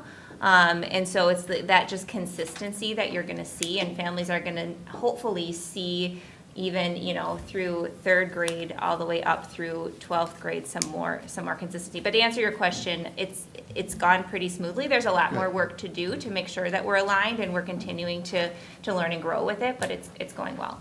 What about with the teachers? Have all the teachers, are they on board with that? Yeah, absolutely. Everybody's on board with it. Last year, before I was here, there was several kind of book studies and getting on the same page with philosophy, and we're always kind of looking and making sure that we're checking with each other to make sure that we're having common assessments and our rubrics. And right now, we're working really hard on conduct and effort scores at the middle school. And our conduct and effort scores are being looked at each week for our students, so families can jump onto Infinite Campus and see how their children are doing as far as like how they're behaving in class. Are they meeting expectations for our positive behavior expectations, and also how are they doing with turning in any assignments or work that needs to be turned in. And we're been working very hard on making sure all of that is aligned from the start of the year until right now, and we're still working on it, and we're going to continue to work on that and move through and look at grade books and making sure things are set up so that it's easy for all students, staff, and families to understand. Great, thanks. Nice Well, positive report. The one question I guess, and it goes back to my days as a teacher, how much time are you able to collaborate with each other? That transition from Conradale to Wabisa to the Indian Mound Middle School to high school, because that's so important for the kids, for the parents, the transition. Do you feel like you have enough time to do that? That's between 2nd to 3rd, yes, I do. Yeah, okay. And I can't speak much to it since this is my first year. Obviously, yeah. But I mean, I know that the teams meet, special education teachers meet, the student services meet, and at the beginning of this school year, we have all the notes from Wabisa, and we spend time with each grade level going over notes. Myself and Brett went to Wabisa, and we talked with Kelly and Corey about specific students and needs and things like that, so it feels good to me. One of the things that, an exciting new addition this year has been that Lauren and Angie Brunette have created time for the special education assistants to collaborate across buildings as part of the transition process. And that is new this year as part of a professional development series that the educational assistants are receiving. And that's really been powerful because, they're often working directly, sometimes one-on-one with a student. So having that time, and they didn't just meet once, they've met a few times throughout the year already to collaborate has really helped that transition. Yeah. And that's been needed for years. Right. Yeah, very exciting. Yeah, and I'm excited the fact that you guys, you're collaborating on the, standard-based grading. I think that's really important. What I've seen in the years that we've tried this standards-based grading, I'm not surprised that the more you communicate and the more transparent you are with parents, Indian Mound, Wabisa, and Conrad, they're probably gonna, you do understand it when somebody explains to you how it works. Jeff had all kinds of trouble in high school because when it was first brought out, the big concern was grade point averages, getting into college, valedictorian, salutatorian. And I mean, there was no calming those people. And, we had 3 or 4 listening sessions in the same 4 or 5 parents showed up at each one, and that was the big concern. So I think the transition to standards-based grading was probably more difficult in the high school than the other schools, just because of the circumstance, because of the GPAs and the college recruiting and that kind of. There's more high stakes involved with the grades than we have. Right. Yeah. But I do know that for a teacher, that's a lot of work, switching over. And, you know, it's always comes down to time. I know at first when I started hearing about it, and this is from an ex-teacher, but I was going like, you know, I was a little concerned that it'd be top-down. Is there still some flexibility? Because I can see in some disciplines, it makes so much sense. And others I'm going like, well, you know, maybe a hybrid or something like that. Do you guys try to find some kind of a way to make it more or less just kind of a one-size-fits-all? I'm not sure. I think standards-based grading is much less of a one-size-fits-all than traditional grading. Well, it was without doubt. Traditional grading was a very individualistic kind of thing, yeah. There's a lot of using kind of different trend scores. There's a lot of, when we start off a semester or a unit or whatever it may be, it's okay for students to be at, approaching or significantly below because we haven't taught them that. Sure. And so it's nice to be able to see that progression. I think it's very flexible, but not so flexible that we can't say, here's the standard, and are you at meeting expectations for that? Because you have to make sure that it can't be too flexible, because that's where you have the discrepancies between different content areas and grade levels. I know something's happening at Indian Mountain because my granddaughter said, I got an ES or an EX or whatever it was on the paper that she had. Instead of a 90 or an A or a B, she got an EX. There you go. Good job, Dora. Greg, I'd like to compliment you for, in the areas of math and reading, you have identified them using SMART-like goals. Oh, yes. Because I think if whatever we do, if we're not going to measure them, I question whether or not we should do them. So I think everything that we should do should be measurable. And I know when I was on the board before, we talked a little about this, and there were excuses why we couldn't measure this and this and this. I believe we should be able to measure everything that we do in the classroom and here across the district. So thanks for having at least those two areas. You're welcome. And part of it is I have to write them that way for the state. So, but no, thank you for acknowledging that. Yeah, but each of the building has a school learning objective, and as Jamie shared, like it's literacy related at the middle school. So that does help us and helps us, be accountable for the results. See, and as a board member, I'd like to see what that looks like, so I sort of have an idea of what the vision is for the year. Sure, that's easy to share with you. Any other questions on academic learning? I don't think so. Moving on. All right, so equity, talked about this a little bit earlier, so not a ton to share with you on this topic. Just know that we've tried to highlight a few things that maybe we haven't shared before in our presentation. One thing to be clear on is that we do have a district definition of educational equity, because that's such a term that means different things to different people. And we use the DPI, the Department of Public Instruction has provided a definition, and we looked at other definitions, but a few years ago we felt that it adequately represented what we're searching for, and that's making sure that our systems ensure that every student has access to resources and educational rigor they need at the right moment in their education, and that's across race, gender, ethnicity, language, ability, sexual orientation, family background, and/or family income. So it's really about everybody getting what they need when they need it, is kind of the short version of that. And so you can see why that's infused in our other areas. Part of our principles guiding our work is we accept responsibility to ensure that we are meeting those needs. And we look at our systems and how our systems impact families and students across policies, practices. The hardest thing in this work is to be focused and strategic. because we're really good at seeing shiny things and running over and trying to do them. So we're trying to stay as consistent as we can and have long-range plans to address this work. We will be talking more specifically about equity. Melissa and I will be presenting to the board at the next board meeting on kind of some of the bigger picture things. But I think we're starting at Indian Mound this time. All right.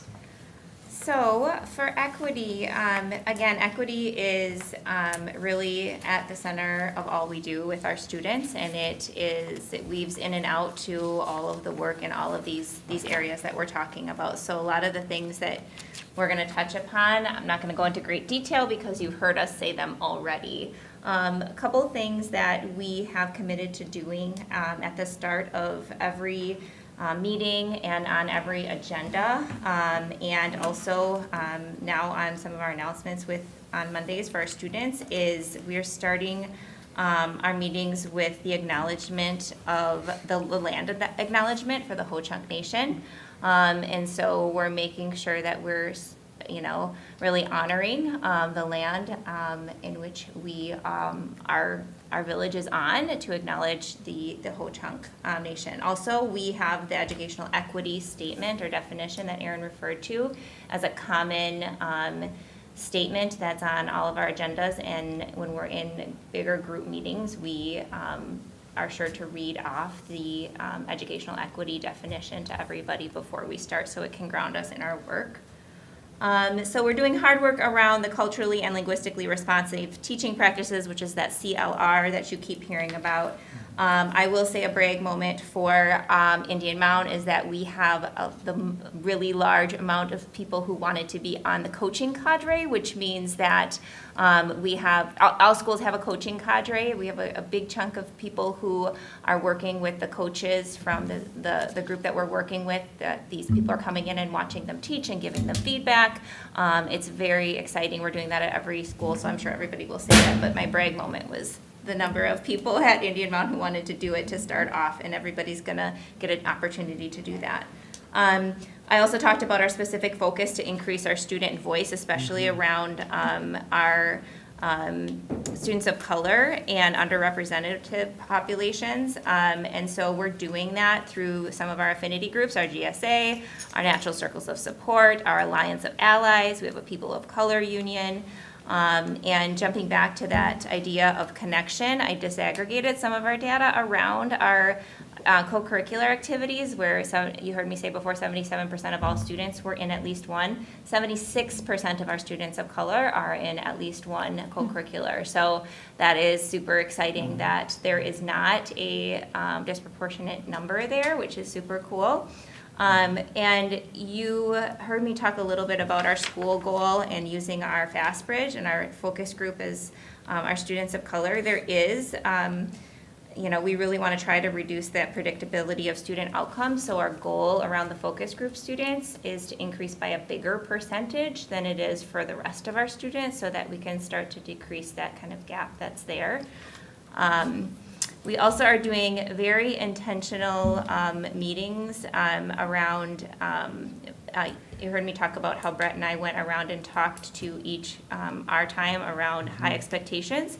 We also went around and talked to each our time or advisory around hate speech, protected class, and just using our social emotional curriculum and talking about microaggressions, et cetera, so that our students have a familiarity with those terms and an understanding of what they mean and what our expectations are around them. And we're also doing really dedicated equity work especially with our building leadership teams, our BLT. So every time we meet for our BLT, we're doing really focused equity work where we're really looking at our own privilege, our own lens, our own experiences, and how that affects who we are as educators with our students. Okay. High school, our equity team actually tackled the equity issue, which makes just sense, right? But like Jamie said, our equity is part throughout everything. So the CLR pieces that we're doing, our whole staff is doing that. So it's embedded. Our equity team is taking on, again, kind of 3 different pathways, 3 different lenses with it. And one of them is going to be to continue with student voice. And in light of things that have happened recently in our high school, obviously student voice is important. And we actually have students who are on our equity spirit team. So they come in on our PD days and are part of that team. As Joey alluded to, they are part of this Welcoming Student Voices TSG, so the students are welcome there. The equity team is looking at process and procedures and look at some data to figure out what's our disparity between students in AP classes and special ed programming. So we're looking at that data piece of it. And our students are also, I should say, their voice, as we prepare for our hate speech presentation coming up in a few weeks, they're providing insight to our presenters. And not only is it the affinity groups that we have, but now we're going to come back and talk to our other teams, other student groups as well, to get the lens from students who maybe are not marginalized, but see what they're hearing and seeing and find out what we have to learn. The other lens that equity team is looking at is cultural learning and awareness, and it's really just kind of making our students aware of other cultures that exist. They've created an inclusive calendar they've shared with staff, and just to make awareness of what other religious holidays are happening and those types of things. Each of our groups is doing some weekly or bi-weekly announcements that talk about and inform our student body of some things that are happening to make our students aware. And there's some planning of some cultural events that would include I guess they're trying to get some like food carts here from different cultures, just to, again, to make us aware. And the third lens is looking at what do our students who are marginalized need and find a way to access social services or other supports to get those valuable needs to our students who are struggling. All right, at CEPS, you have heard me mention letters training. That's our literacy training that we're doing. That's accounting for over half of our professional development time throughout this year. Add in the CLR work we're doing, and those two together, they're our top two priorities for staff learning this year. Those two combined account for 75% of our staff PD and meeting times. So a really good focus for us at CPS, again, with that letters and the CLR work. The difference at CPS is that we are not doing the binder study this year. The reason being that the binder study necessitates 90-minute chunks of time, and with doing letters training, where our time is already kind of blocked off for all of our PD days this year, we are really appreciative of flexibility in the fact that we are instead doing what is called CBT, Cultural Behavior Tutorials. Next year we'll do the binder study and kind of flip-flop with 3 through 12, but with continuing letters next year, it won't be new to us. We'll have experience with fitting it in and be ready for the binder study. With those tutorials, those are 16 20 to 30-minute modules instead. So with that being the case, there's a lot more flexibility with fitting those in. And in those modules, we learn about 16 different cultural behaviors that no matter where you are with the rings of culture, age, ethnicity, SES, religious, and so on, most people to some degree exhibit those 16 cultural behaviors. You've heard me mention, kind of very relevant to CPS, age is one of those cultures. So we think about age of our students a lot. The 16 behaviors that we're learning about, we've started the year talking about really concrete, easy to identify, even easy to see behaviors. First one being eye contact, all the way down to the most abstract by the end of the year, connectedness, sense of immediacy, kind of being more the abstract cultures that we talk about.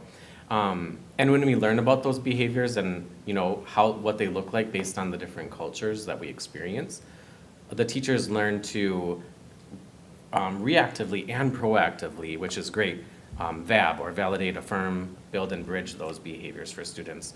So, for example, one of the behaviors we've learned about that's very relevant to us so far is proximity, and at our school we call it bubble space. So rather, a kid getting all up in your personal space rather than saying, get out of my space, instead we're learning how to validate, affirm, build, and bridge.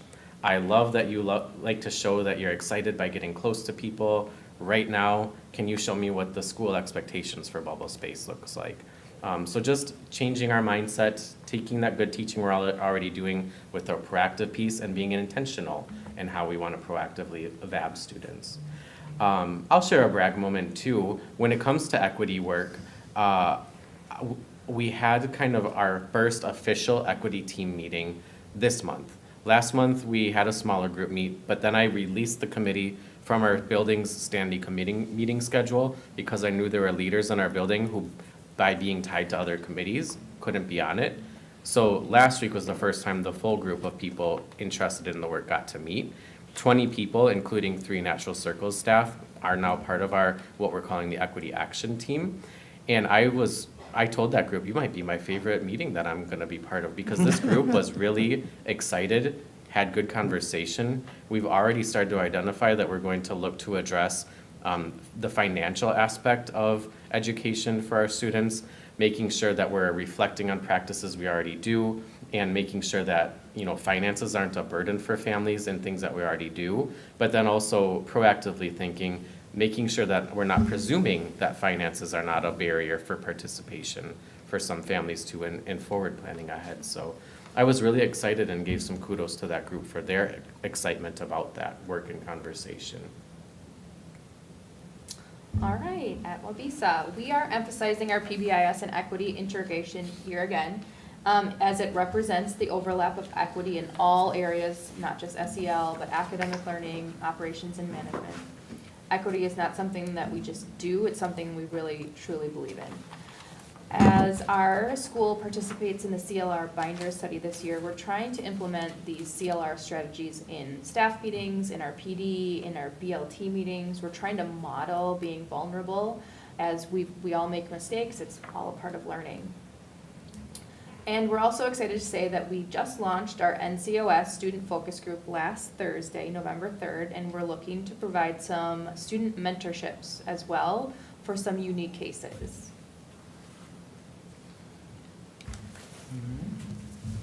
Any questions for our esteemed principals?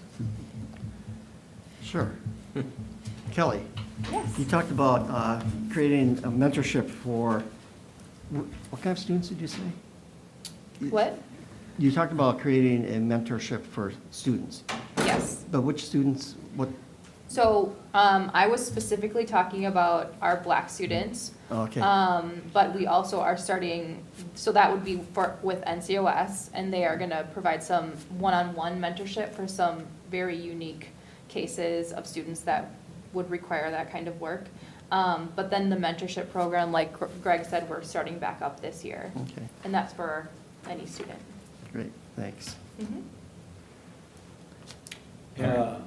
Jamie, I can't recall exactly if this happened last year before you were here, maybe, but the board got a letter from a former student, maybe in late 20s, early 30s now, co-signed by 20, maybe 25 others, advocating to change the name of Indian Mound School. Until I received that letter, I wasn't aware, you know, of the negativity that goes along with Indian.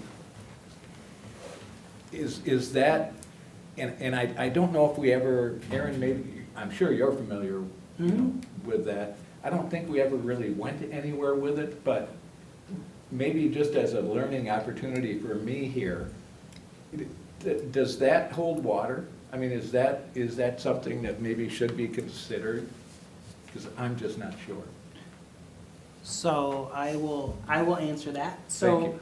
when we received that, Dr. Burdell asked me to explore that a little bit further. And so what I ended up doing was meeting with members of the Ho-Chunk Nation and talking to them about the use of the term. And what they said was, the term Indian Mound is not a pejorative term. It's outdated. Yeah, You know, okay. effigy mounds is the more common term that is used, the more current term, but that indigenous people are not offended by the use of the term Indian Mound. What they said is more offensive is if you're not being stewards of the mounds, taking Right. care of the mounds, and educating your students about it. And so that's really been the focus that we've had, and ended up resulting in a community group that's working on what we can do to better serve that. That being said, you know, it is something, I wouldn't say it's a never thing you know, in terms of whether we would look at changing the name. As you know, that's a process Oh, yeah. to undertake. But the more important work is what we're doing, you know, day to day Absolutely. with our students and the education. Absolutely. Agreed. And it is really kind of fascinating because we've got effigy mounds right across the street from our old house up here behind the Catholic Church. You know, in backyards, up along the top of the hill there. So there are a good number of them in the village. And I know that we have always taken great care specifically of the ones up in the forest behind the Indian Mound School. Yeah, all of the mounds are on village property, Yeah. and they're currently updating their mounds preservation plan. They are. Mhm. Okay. Yep. It's a process to do it right, and they're doing the great work. They're appreciative of our partnership with the village.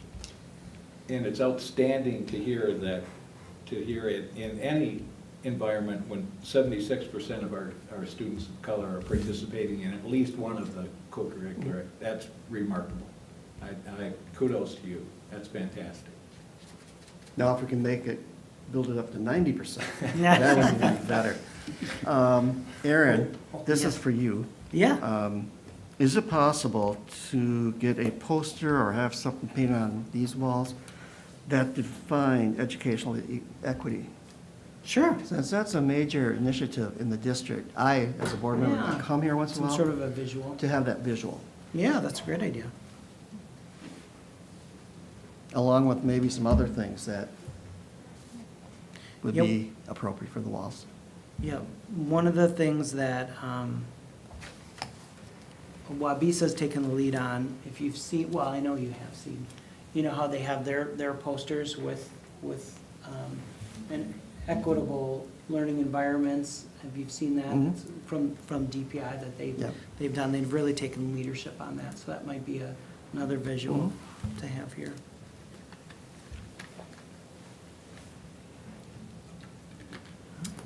That it? I All think right, that's it. there's operations and Thanks. management, Let's do last it. but not least. And so this is, you know, the greatest resource in a school district is time. So there'll be some talk about that and how we're using time wisely, using the time that we have allotted for the best, most important work. All right. That's my fault, Bruce. And then the other thing is communication. It's part of operations and management, both internally and externally. And then, of course, our work safety, both in terms of, you know, bullying, harassment, on down to school-wide threats and those kind of things. Those are all part of our operations and management work. So you'll hear about those, starting with the high school. Thank you. In this category, our communications team, our staff culture team, and our admin team applied some goals here.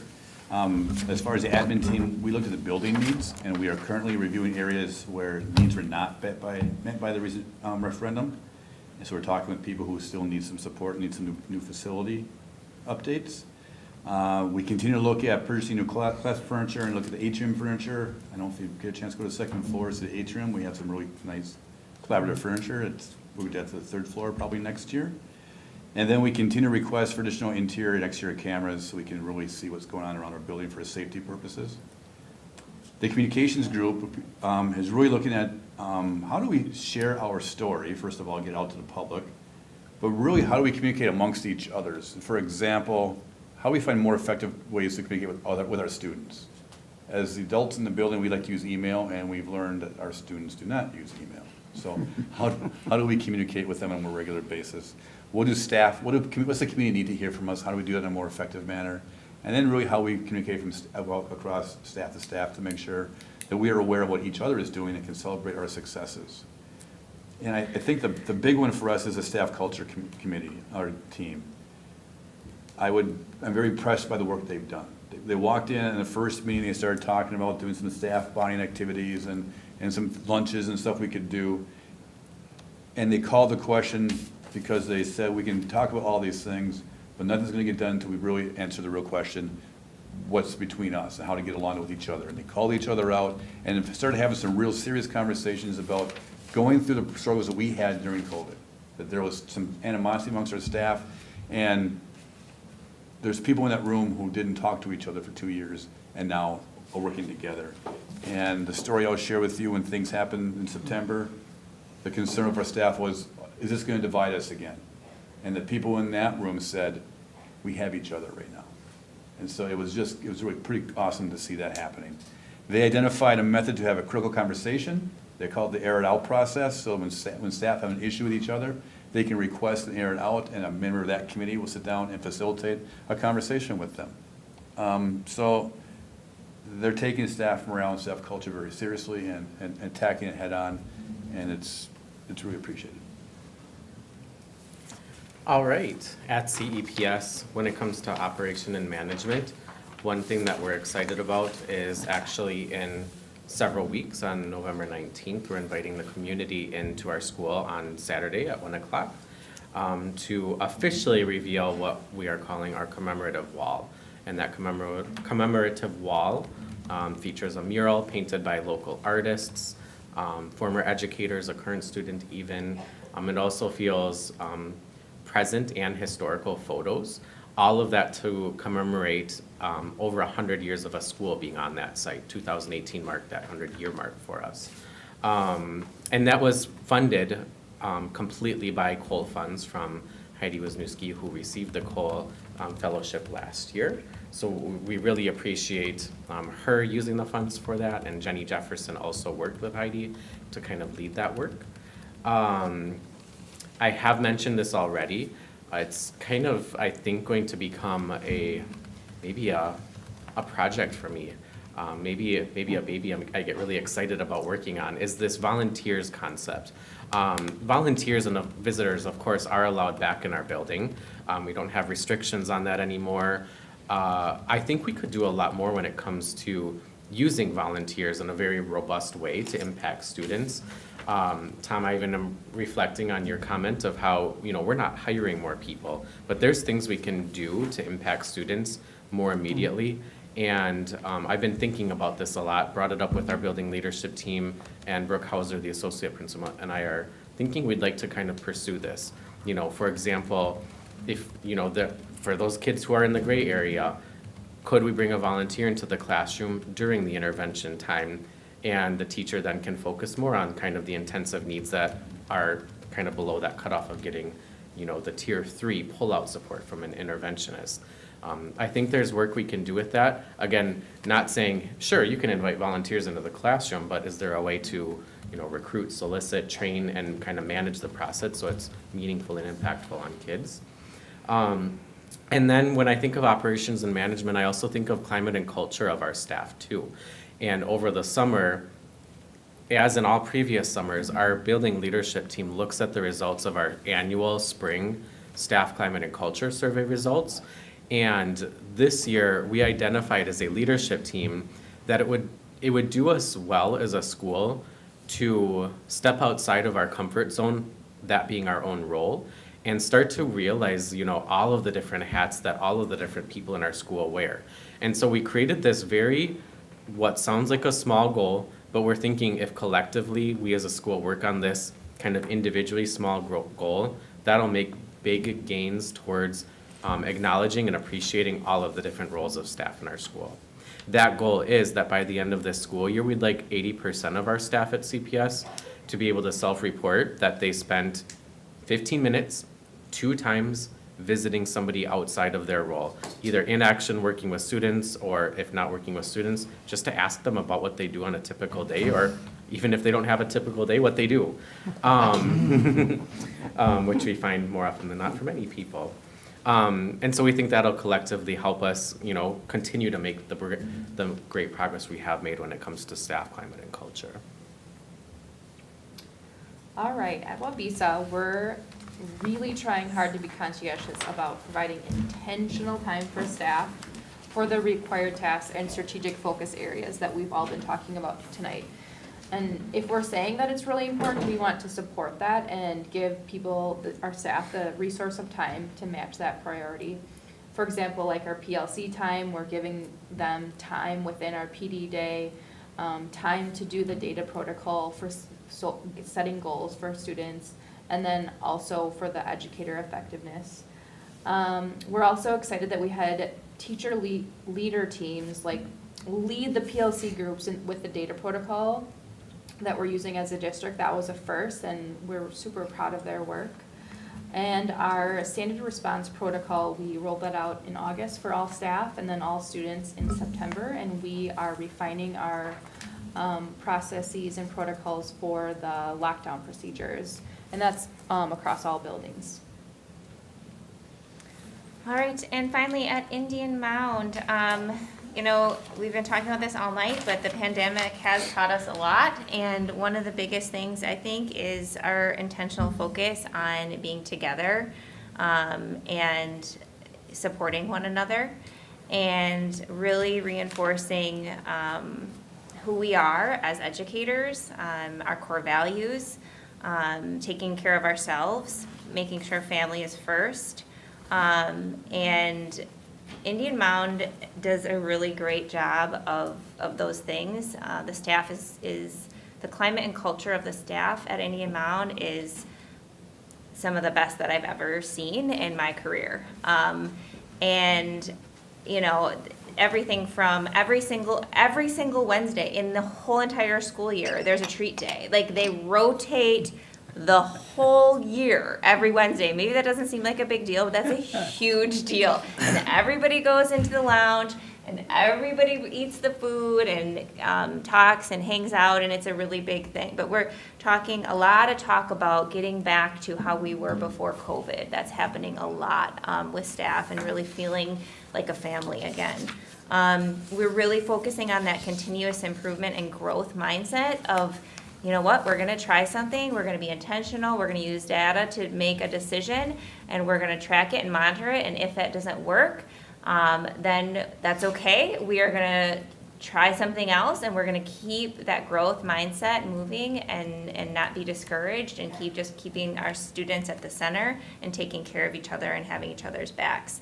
Again, like Kelly said, we're using intentional time for staff for required tasks during staff meetings and PD days, and really trying to build a lot of trust and that authentic relationship with staff. Erin talked about our special education assistants and spending time giving them some professional development.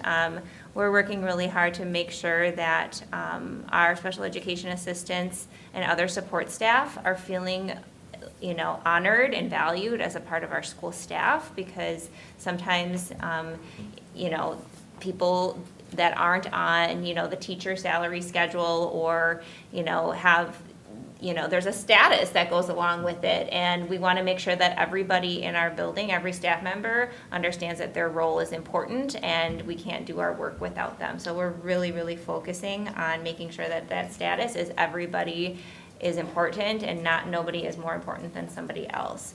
And just showing that gratitude, and really for myself and for Brett, we're trying to be super visible and just be available to people, so that they know that we're there, getting into classrooms and doing all of those things. We also are working a lot on consistent communication. We've done student and family surveys. We're trying hard to do a lot of the social media and putting a lot of pictures out there, not only on social media, but on our weekly family communication. There's a little section that's like a look inside Indian Mound, because I want people to see what we're doing, and the pictures, of course, allow people to do that sometimes better than words. And of course, like Kelly said, just really focusing in on our school safety, making sure that every student in our school feels seen, heard, safe, and loved. And that's it. Questions from the board? I just want to applaud all of you. I think you guys have done a great job with this. And you know, when we started this, I was going, right, operations and management. I'm trying to figure out how it works. But to be honest with you, I just realized as I go through this and look at this and what you guys just presented, that is such an important part of education. I mean, each one of you could ask specific questions. I think we'd be here all night, so I don't know if I can say too much. And maybe privately I can do that, but I've just been very impressed with this whole bit. So thank you. I'll second that also. I would encourage all of us as board members, if we have time on, is it November 19th, your open house? 19th, yep. Saturday. From 1 to 2:30, to get up there and take a look of not just the learning tree, is that what it is? I don't know if we've named it, but I like that name. Okay. The tree mural. Yes. Again, it was painted by 3 retired teachers from our district here. They did a great job. You have a team now that's putting pictures together, and that's marvelous, connecting the past to the present, to the future. And just take a look at the layout of the building. I mean, it's really a great learning place for kids. The one thing I wish we didn't have to do, but I know we don't have a choice, are the safety drills for intruders. If you walk in the body of a 5-year-old, 6-year-old, and you do that on a monthly basis, they are scared. You know, it doesn't matter how often you do it. You know, they know that they have to do it just in case. And it's that just in case, I think, raises the anxiety for kids. It can be K through 12, but I think it's more of an impact on the younger students. But I know we have no control over that, but just keep that in mind, I think.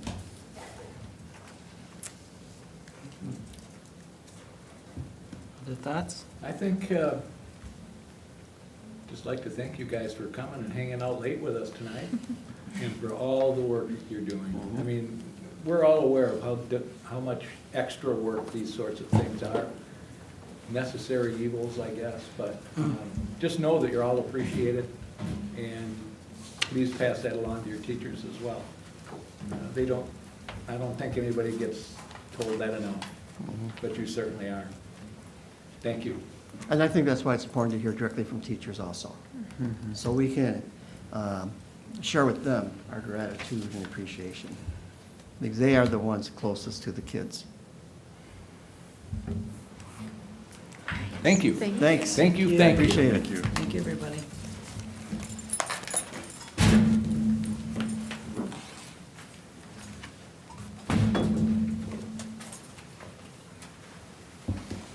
Okay, moving on. Let me catch back up here. School visits, Mooney and Fisher. Bruce, do you want to go first? I will, but I don't want to take too long with this. I'm You know, not gonna take long at all. I finally came to the conclusion, first of all, I feel so blessed that I have the time to do it. That, you know, and I can do it. And so, one of the reasons I'm doing this is because, you know, I realize not everyone can take the time to do it, so maybe they can give me ideas, or they can talk to me about things that maybe I should look at. But the 2 things that I finally have come to the conclusion that I really am trying to look at more than anything, is there an emphasis been put on to give teachers, give staff really, it really is all staff, time to do their jobs. And so I'm looking for just kind of little, I don't know, hints that I'm seeing that. And the other one is just the support. Does staff feel supported? And I'm looking for things that they can do that. And I'll be quite honest, I'm really quite pleased with what I've seen this year. I've been very, very pleased. I mean, I could comment on every one of these schools because I've seen certain things that they were talking about, and I've seen examples of that, and that made me feel really good. So I guess that's about it. My site visits, you know, I think one thing that we can be very proud of are the teaching staff, support staff, administrative staff. I think overall they work very well on the surface, but I think under the surface, there's more of a reservation. And that gets into staff morale, school climate. And I'm not sure how to address it unless everybody's communicating with each other. But speaking of communication, we do have a board policy that focuses in on teacher-school board communication. And I'm going to request that we have sample policies presented to a council sometime, because I find the language very intimidating. You know, I think there's a different way to approach making sure that everyone's following the chain of command. I feel it's threatening to teachers. And I think we can do a better job because we do so Just many the language or good the things. process itself? Just the language, if we can change the language, I think that will help. Because some teachers feel they cannot talk to me because I'm a school board member. Because they Oh, have to talk to the principal first and all that stuff. Even over things that really don't require chain of command, they don't know where that line is. And as a school board member, teachers shouldn't, and support staff shouldn't feel that way. I mean, we're the elected officials, we should be able to hear the good, bad, and the ugly, you know? And I think the only way we can get to it is if we review that particular policy through Neola. We do need to keep the chain of command.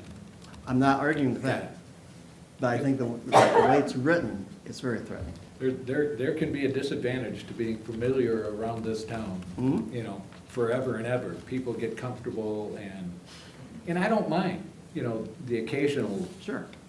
conversation or call, but it can turn into, it can create issues that are unwieldy, uncomfortable, and awkward. But when a teacher says, I really I can't know. talk to you. I know. I don't think that was the intent of that board policy. Right. So I think we as a board just asked to take a good look at it. I'd like to see what other districts do with that particular policy, because maybe we can modify it somewhat to better meet the needs of our district. Sure. Tom, the one thing I will say is, I don't think it has always been necessarily an issue or a problem, or certainly as big as it is. And in some ways, I'm hopeful with a change, and we've had quite a bit of change, that some of this will maybe alleviate or be alleviated. It's a But very unique situation. It is. And I'm guardedly optimistic that things are going in the right direction. So, you know, I understand what you're saying, and I think in some ways, we've got to continue to monitor it and see how it's going. But in some ways, I think it is getting better. I think it may be getting better. Yeah, you may be right. But again, we can't make assumptions, and we have school board policy that we expect staff to follow and us to abide by. So it's only if we modify the school board policy will it really make a significant change. Yeah, you may, well, Because one of our major roles here is policy. oh, for sure. To monitor it, not so much to write it, but revise it, monitor it. And maybe I'm the only one that dislikes that particular policy, the way it's written. I will read it. If I'll others- tell you that right now. If others agree, then we have to take a closer look at it. Okay. Update on the strategic planning process. Yeah, so we had our great first phase, we had our listening sessions, and then we had our first phase, our day and a half, on the 28th and 29th. We had 30-ish people gathered and really worked hard. We worked really hard, produced a lot. We looked at our strengths, weaknesses, threats, and opportunities together, reviewed a ton of data. So all the data that you've received for the school improvement, we went through in detail. We created a district mission and vision statement that we'll be looking for your action on this evening. And we also drafted our collective commitments that would support that district and vision, and began drafting pillars, which are just a way to kind of funnel the objectives for our strategic plan. Have you agreed on a number of pillars yet, or is that like? We're still working on it. We're still working on it. That's a small number generally, Yeah, though, 4 or is it? 3 or 5. 4? Mhm. 5? Yeah. But really, though, I think the pillars are just a way, your objectives fall underneath the pillars. So it's sort of like, when you looked at our plan, like this would have 4 pillars. There's 4 pillars on that plan. So it's really more about the work you're doing underneath it. And so that's what we'll be working on at our next time is. Not this weekend, next weekend? This weekend. It is this weekend. Confirming our collective commitments and the pillars, and then working on some strategic objectives. The work after that then is bringing, of course, that to the board for approval, and also getting to the action plan, which is the next level of detail. But that's done through administration. Yes. Yeah. Yeah, Yep, because that's nuanced based on where a building's at. Right, right. right. I found it fascinating that they themselves, or you, who was mentioning first, the equity being standing alone here? Yeah. I guess, I don't remember who it was. I guess it was Jamie when I think about it. She was talking about it. And that, I think we had some spirited conversation on it. But it's all good. I didn't want to take the time, but I wanted to ask them while they're there. I was going to ask you, should I ask, but I didn't. What's their feeling about that? But it's going to be interesting this weekend. I'm looking forward to it. Yes, it will Yeah. be, and thank Yeah. you for being there, you and Tom. I really appreciate it. Yeah, I feel bad that I couldn't make that time commitment. So I'm there as an observer. But there's a lot of things that I would have liked to have shared, but I've been unable to, so. I think when the plan comes to the board, that's when I'll add some things. And I decided to not vote. I didn't think it was appropriate, the more I thought about it. Oh, at the committee? So in some ways, I'm an observer, however, because I'm part of it, I can actually share. You can have input. I think Yeah. that's the correct. And that was, I I think think it was the right. abstaining is the right- I think I made the right decision, but I mean, it's like, I really thought about that. I hadn't thought about it beforehand, and, I've really enjoyed the process. It's just been really good. A lot of good ideas, I'm sure there is. a lot of good folks. A lot of good people. I can't say enough about Joe Schrader. Yeah. He is Oh, for sure. fantastic. Yeah, we are very fortunate. We are very We fortunate. chose well. Yeah, no kidding. All right. Excited about it. Anything else? Not on that. Okay. District administrators report. So, Joey kind of took a few of my things, with the swimming team and Cinderella coming up and things. One thing I want to acknowledge is just an appreciation for Michelle Eversole. She is really the brains behind the relaunch of our website. So it looks much, much better, much more user-friendly, updated, and works much better on a mobile device. So we're grateful to Michelle for her It's leadership. Mike's wife, isn't it? Yep. Right? Yep, yep. Also. Mr. Brown. Hey, Dr. Brown. This is a special week. It is School Psychologist Week. Ah, Really? Yes, it Well, I is. wasn't aware of And that. on behalf of our governor, I would like to recognize, whereas school psychologists work to support the academic, social, emotional, and mental and behavioral needs of students through evidence-based assessment, intervention, and consultation, and school psychologists in Wisconsin work to implement professional practices that are data-driven and culturally responsive to meet community needs, and a lot of other things. I will spare you reading all of that to you, but we have such an amazing school psychology team that do so much. You think of what they do for students, but also what they do for staff and the I bet. guidance. How many are Such there, Aaron? resources. How many many are school there? psychologists We have do we- four. we have four? Although Angie Brunette has moved into school psychologist by training and degree and license, but has moved into the student services coordinator Oh. role. Okay. And then we have Lindsay, who's new at the middle school, and Kayla at Wabisa, and then Becca at K2. So really fortunate to have such an amazing team. So, also, as you know, of course, Friday is Veterans Day, doing different things in each of the buildings to recognize that. One of the things, excited to have the breakfast coming back. That here sounds at the like high it's school. really good. Yeah. I love that. Yep, and different assemblies at the buildings. So that's exciting. Sunday is World Kindness Day, so be extra kind that day. Next week is American Education Week, where we really just celebrate the amazing public education system and our teachers. America Recycles Day is next Tuesday, the 15th, so a week from tomorrow. And Wednesday, the 16th, is National Education Support Professionals Today. And I will say, one of the things that, when I talk to my superintendent colleagues and used to talk to my principal colleagues, that would be one of my first brags, is our amazing administrative support professionals. So that's our educational assistants working with our kids every day. We are so fortunate. Thursday, November 17th, National Parent Involvement Day. And Friday, the 18th, Substitute Educators Day. Every day should be Substitute Educators Day. Hey, you're here. Yeah, woo. And public, we're always looking for good guest teachers. And then, of course, the open house, which has been mentioned. And also, I believe on the same day as the open house is our COVID booster clinic and flu shots. And where's that at, Aaron? You know, both. That's at the middle school. Yep. That's at Indian Mound, isn't it? Yeah, Yeah. yeah. I'm gonna be in Nebraska, so I'm sorry, I can't be at.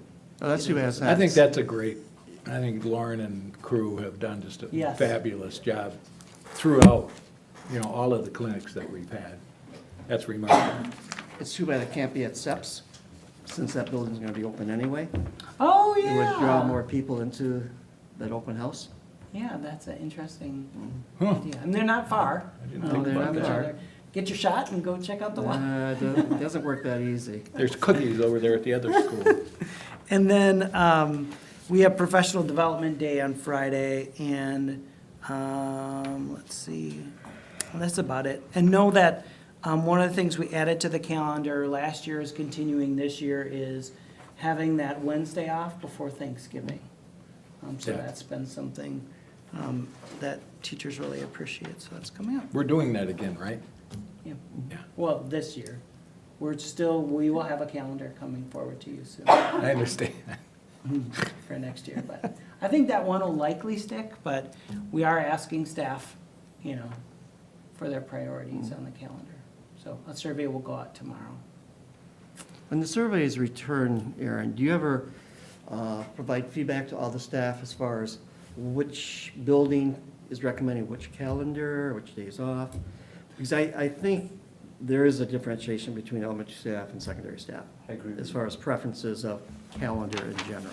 That's a good point. Yeah, we do ask that question so that we can sort the data. But then you Because share you that didn't data ask out that. with all the staff. I will. I mean, Okay. I haven't had the. Sometimes staff will say, yeah, I know a lot of people never voted for that calendar, but this is what we ended up with. Right, and it's like, So it's important for them to realize where their input was with that. and it's advisory to the calendar committee, which Yep. will be coming forward to all of you with a proposed calendar. And that's made up of staff Mhm. and administration. I take it year-round schooling is not part of the calendar study? It is not, no, that's not something we do in a year. Yeah, that would require We had a little brief more- discussion regarding year-round school. A little more investment. That concludes my report. Okay, thank you very much. We've got an action on WEVA, K-8, WEVA High School, Destinations Career Academy, and Insight School of Wisconsin. We've got some contracts. Yeah, we've got Dr. Cutler and Dr. Brown. Yes, we do.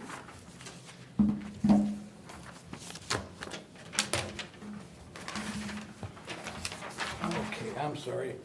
Get things in the correct spot here. So the first action item, Wisconsin Charter Agreements. Any discussion on item 10A? It's pretty similar to what we've done in the past, Scott. Yeah, I mean, I would say this. I think I've been a part of all these contracts except for one. And it originally was drafted by an attorney in Milwaukee who did non-instrumentalities. That was a bit unusual in a way. It was a part of the law, but now it's much more common. So this time, we really looked it over to see if we wanted to change anything. Sarah had some good suggestions. Shayna Lewis had a lot of good suggestions. So the only difference I would say is I think this is, while there's nothing significant, this is a much stronger legal document.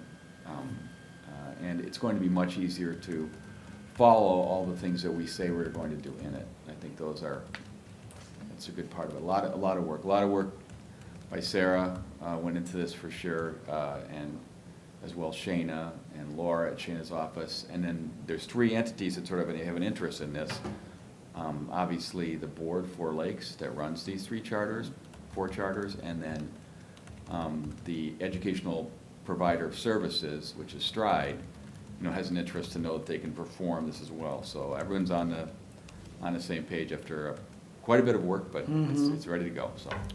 Any other responsibilities for us as a board here? No. Is there any changes so significant in any of these contracts that we should know about it? I mean, I think, and Sarah, you can speak up as well. I think probably the most significant thing is trying to align performance expectations that the charter provides for us with all the timing and everything in terms of like compensation for like doing good work or having a good budget and all of that type of thing. I think we have that aligned much better. I think we have that streamlined. And then we had very firm insurance numbers, but this school's now, in the 3,000 range, and the insurance that was appropriate for a single school of maybe 300 students.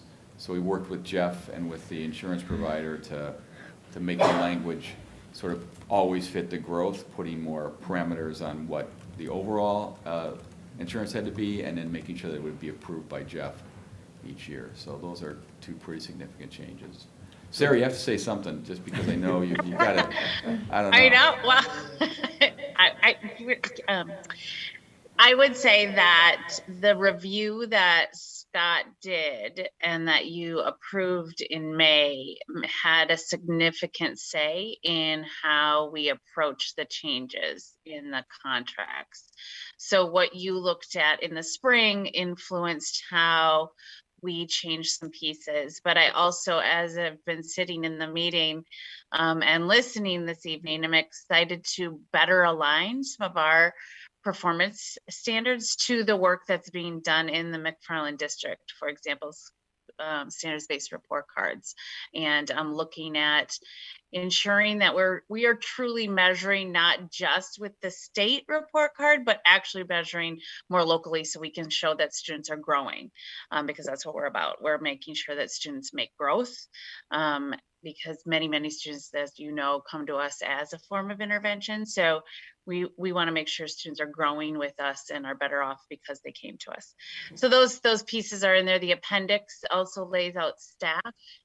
That was a crucial piece that I wanted to ensure was in there, and Scott and I talked quite a bit about. And Scott made some significant suggestions and to ensure that the financial responsibilities were clear, and that I feel very strong about putting my name behind this contract and feel like I can fulfill it, even more so than what I had inherited. Well, that's what we like to hear. That's fantastic. And I'm glad you mentioned it too. Just real quickly, do you use standard-based grading over at WEVA?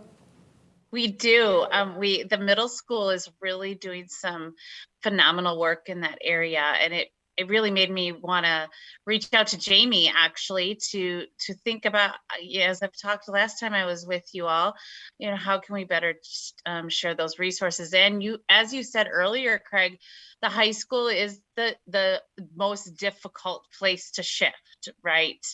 And we have some incredibly innovative work happening with different teachers at the high school around standards-based grading in the science field, for example, and just some newer teachers that have come on board looking at project-based learning and standards-based grading. So it'd be interesting to have space at some point, maybe next summer, where we can have those teachers get together and talk about what they know, what they've learned. It's a good opportunity. But yep, we're really moving forward on standards-based grading at all levels. Fantastic. Anybody else got any questions?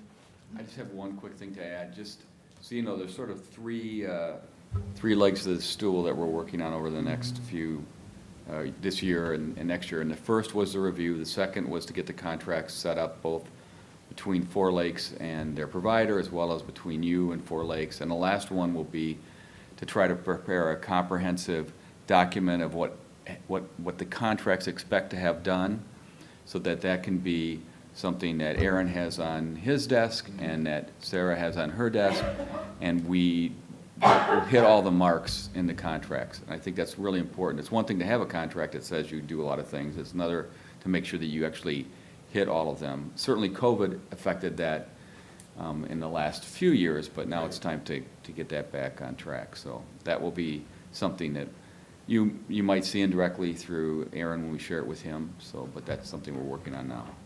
Okay, thank you. Anything else? If not, would anybody like to make the motion? I'll make that motion. Okay.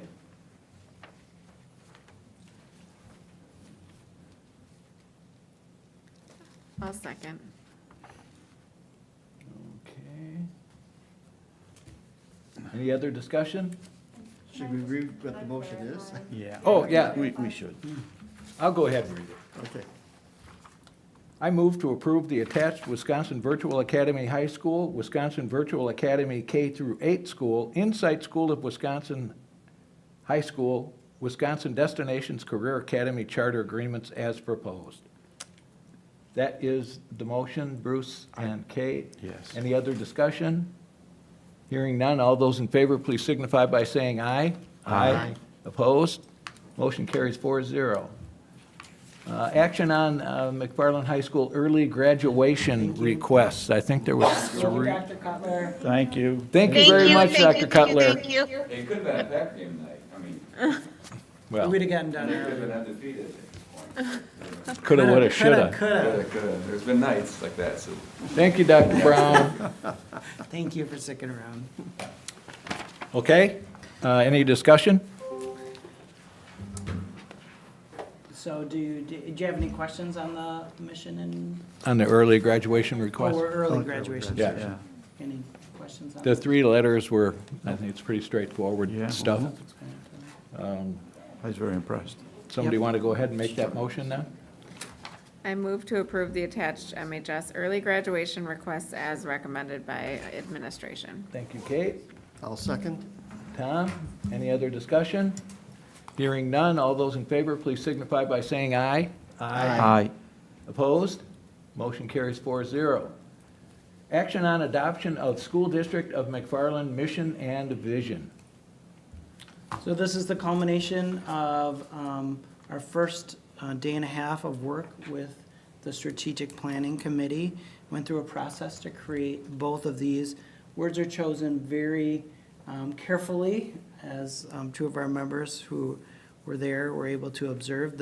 Our mission being meeting the needs of every learner every day. And the mission is kind of your purpose. That's the reason why you exist. And then the vision is what you're working to become, which is an equitable and inclusive community committed to student belonging, achievement, and growth. And those words were come together after we looked through data and talked about what we think is important, looked at the strengths and weaknesses of the district, so. It seems to be adequately broad, I think. Yeah, the goal is to create something that's both meaningful and memorable and can drive your decision-making so that you could see when you're making a decision how it relates to both of those. Yeah, I think that clarity was, Yep. make it Yeah. brief. Simple. And I like the vision and mission. My only reservation is if the large group, when they meet again, want to tinker with it. Everyone knows that, I think we're going to approve it tonight, but you just never know. But And that can happen. yeah, I would say let's move ahead, and then we can Yeah. always change it again. Appreciate that. Yeah, you can always Yeah. tweak or edit. Yep. Okay. And I think the large committee will appreciate knowing that it's been passed, if that's what we do. Yes. Yeah, So- I think it's validation, Yeah. right, of their work. Okay, I would look for a motion. I move that we accept the mission statement and vision statement by the Strategic Planning Committee. Thank you, Tom. And I'll second that. Bruce. Any further discussion? Hearing none, all those in favor, please signify by saying aye. Aye. Opposed? Motion carries 4-0. And the action on recommended WEVA, Destination Career Academy and Insight School of Wisconsin Statute 118.408G, student transfers to resident districts Typically, at this time, WEVA Destinations Career Academy and Insight School of Wisconsin are requesting approval of recommended student transfers back to their resident districts due to lack of engagement. Any discussion? This is kind of boilerplate every year Again, stuff. yeah, Again, I you just wish voiced it- my same Aye. opinion. So I'm eagerly awaiting to see how Sarah tries to introduce more options or remediation or support for the kids. to Well, further support them. And I think early on, we kind of felt, the same way. And then we discovered the circumstance sometimes of some of the students that Oh, get put into WEVA. I understand that completely. And it's not lack of engagement, it's just they never engaged. Mhm. They were, under whatever the circumstance was, they were put into WEVA, maybe against their will even. But they Possibly. just never engaged. So this is just the lawful way of doing it. But I just hate to see students go back to their district. Yep. For continued failure. Yep, there you go. So I would look for that motion if someone would like to do it. I can make that motion. Go ahead. I move, I move to approve the WEVA Destinations Career Academy and Insight School of Wisconsin recommended student transfers back to the resident districts due to lack of engagement. Thank you. Do I have a second? I'll second. Tom, further discussion? Hearing none. All those in favor, please signify by saying aye. Aye. Opposed? Motion carries 4-0. And I would look for a motion to adjourn. I will make that. Bruce, I will second. Kate, all those in favor, please signify by saying aye. No discussion? No discussion. I absolutely refuse to listen to any discussion. All those in favor, please signify by saying aye. Aye. Opposed? Motion carries 4-0. We are adjourned Great. at 9:51. I mean, I would have been happy to discuss it, but I'm not a voting member, so. All Thank you, right. everybody. Wow.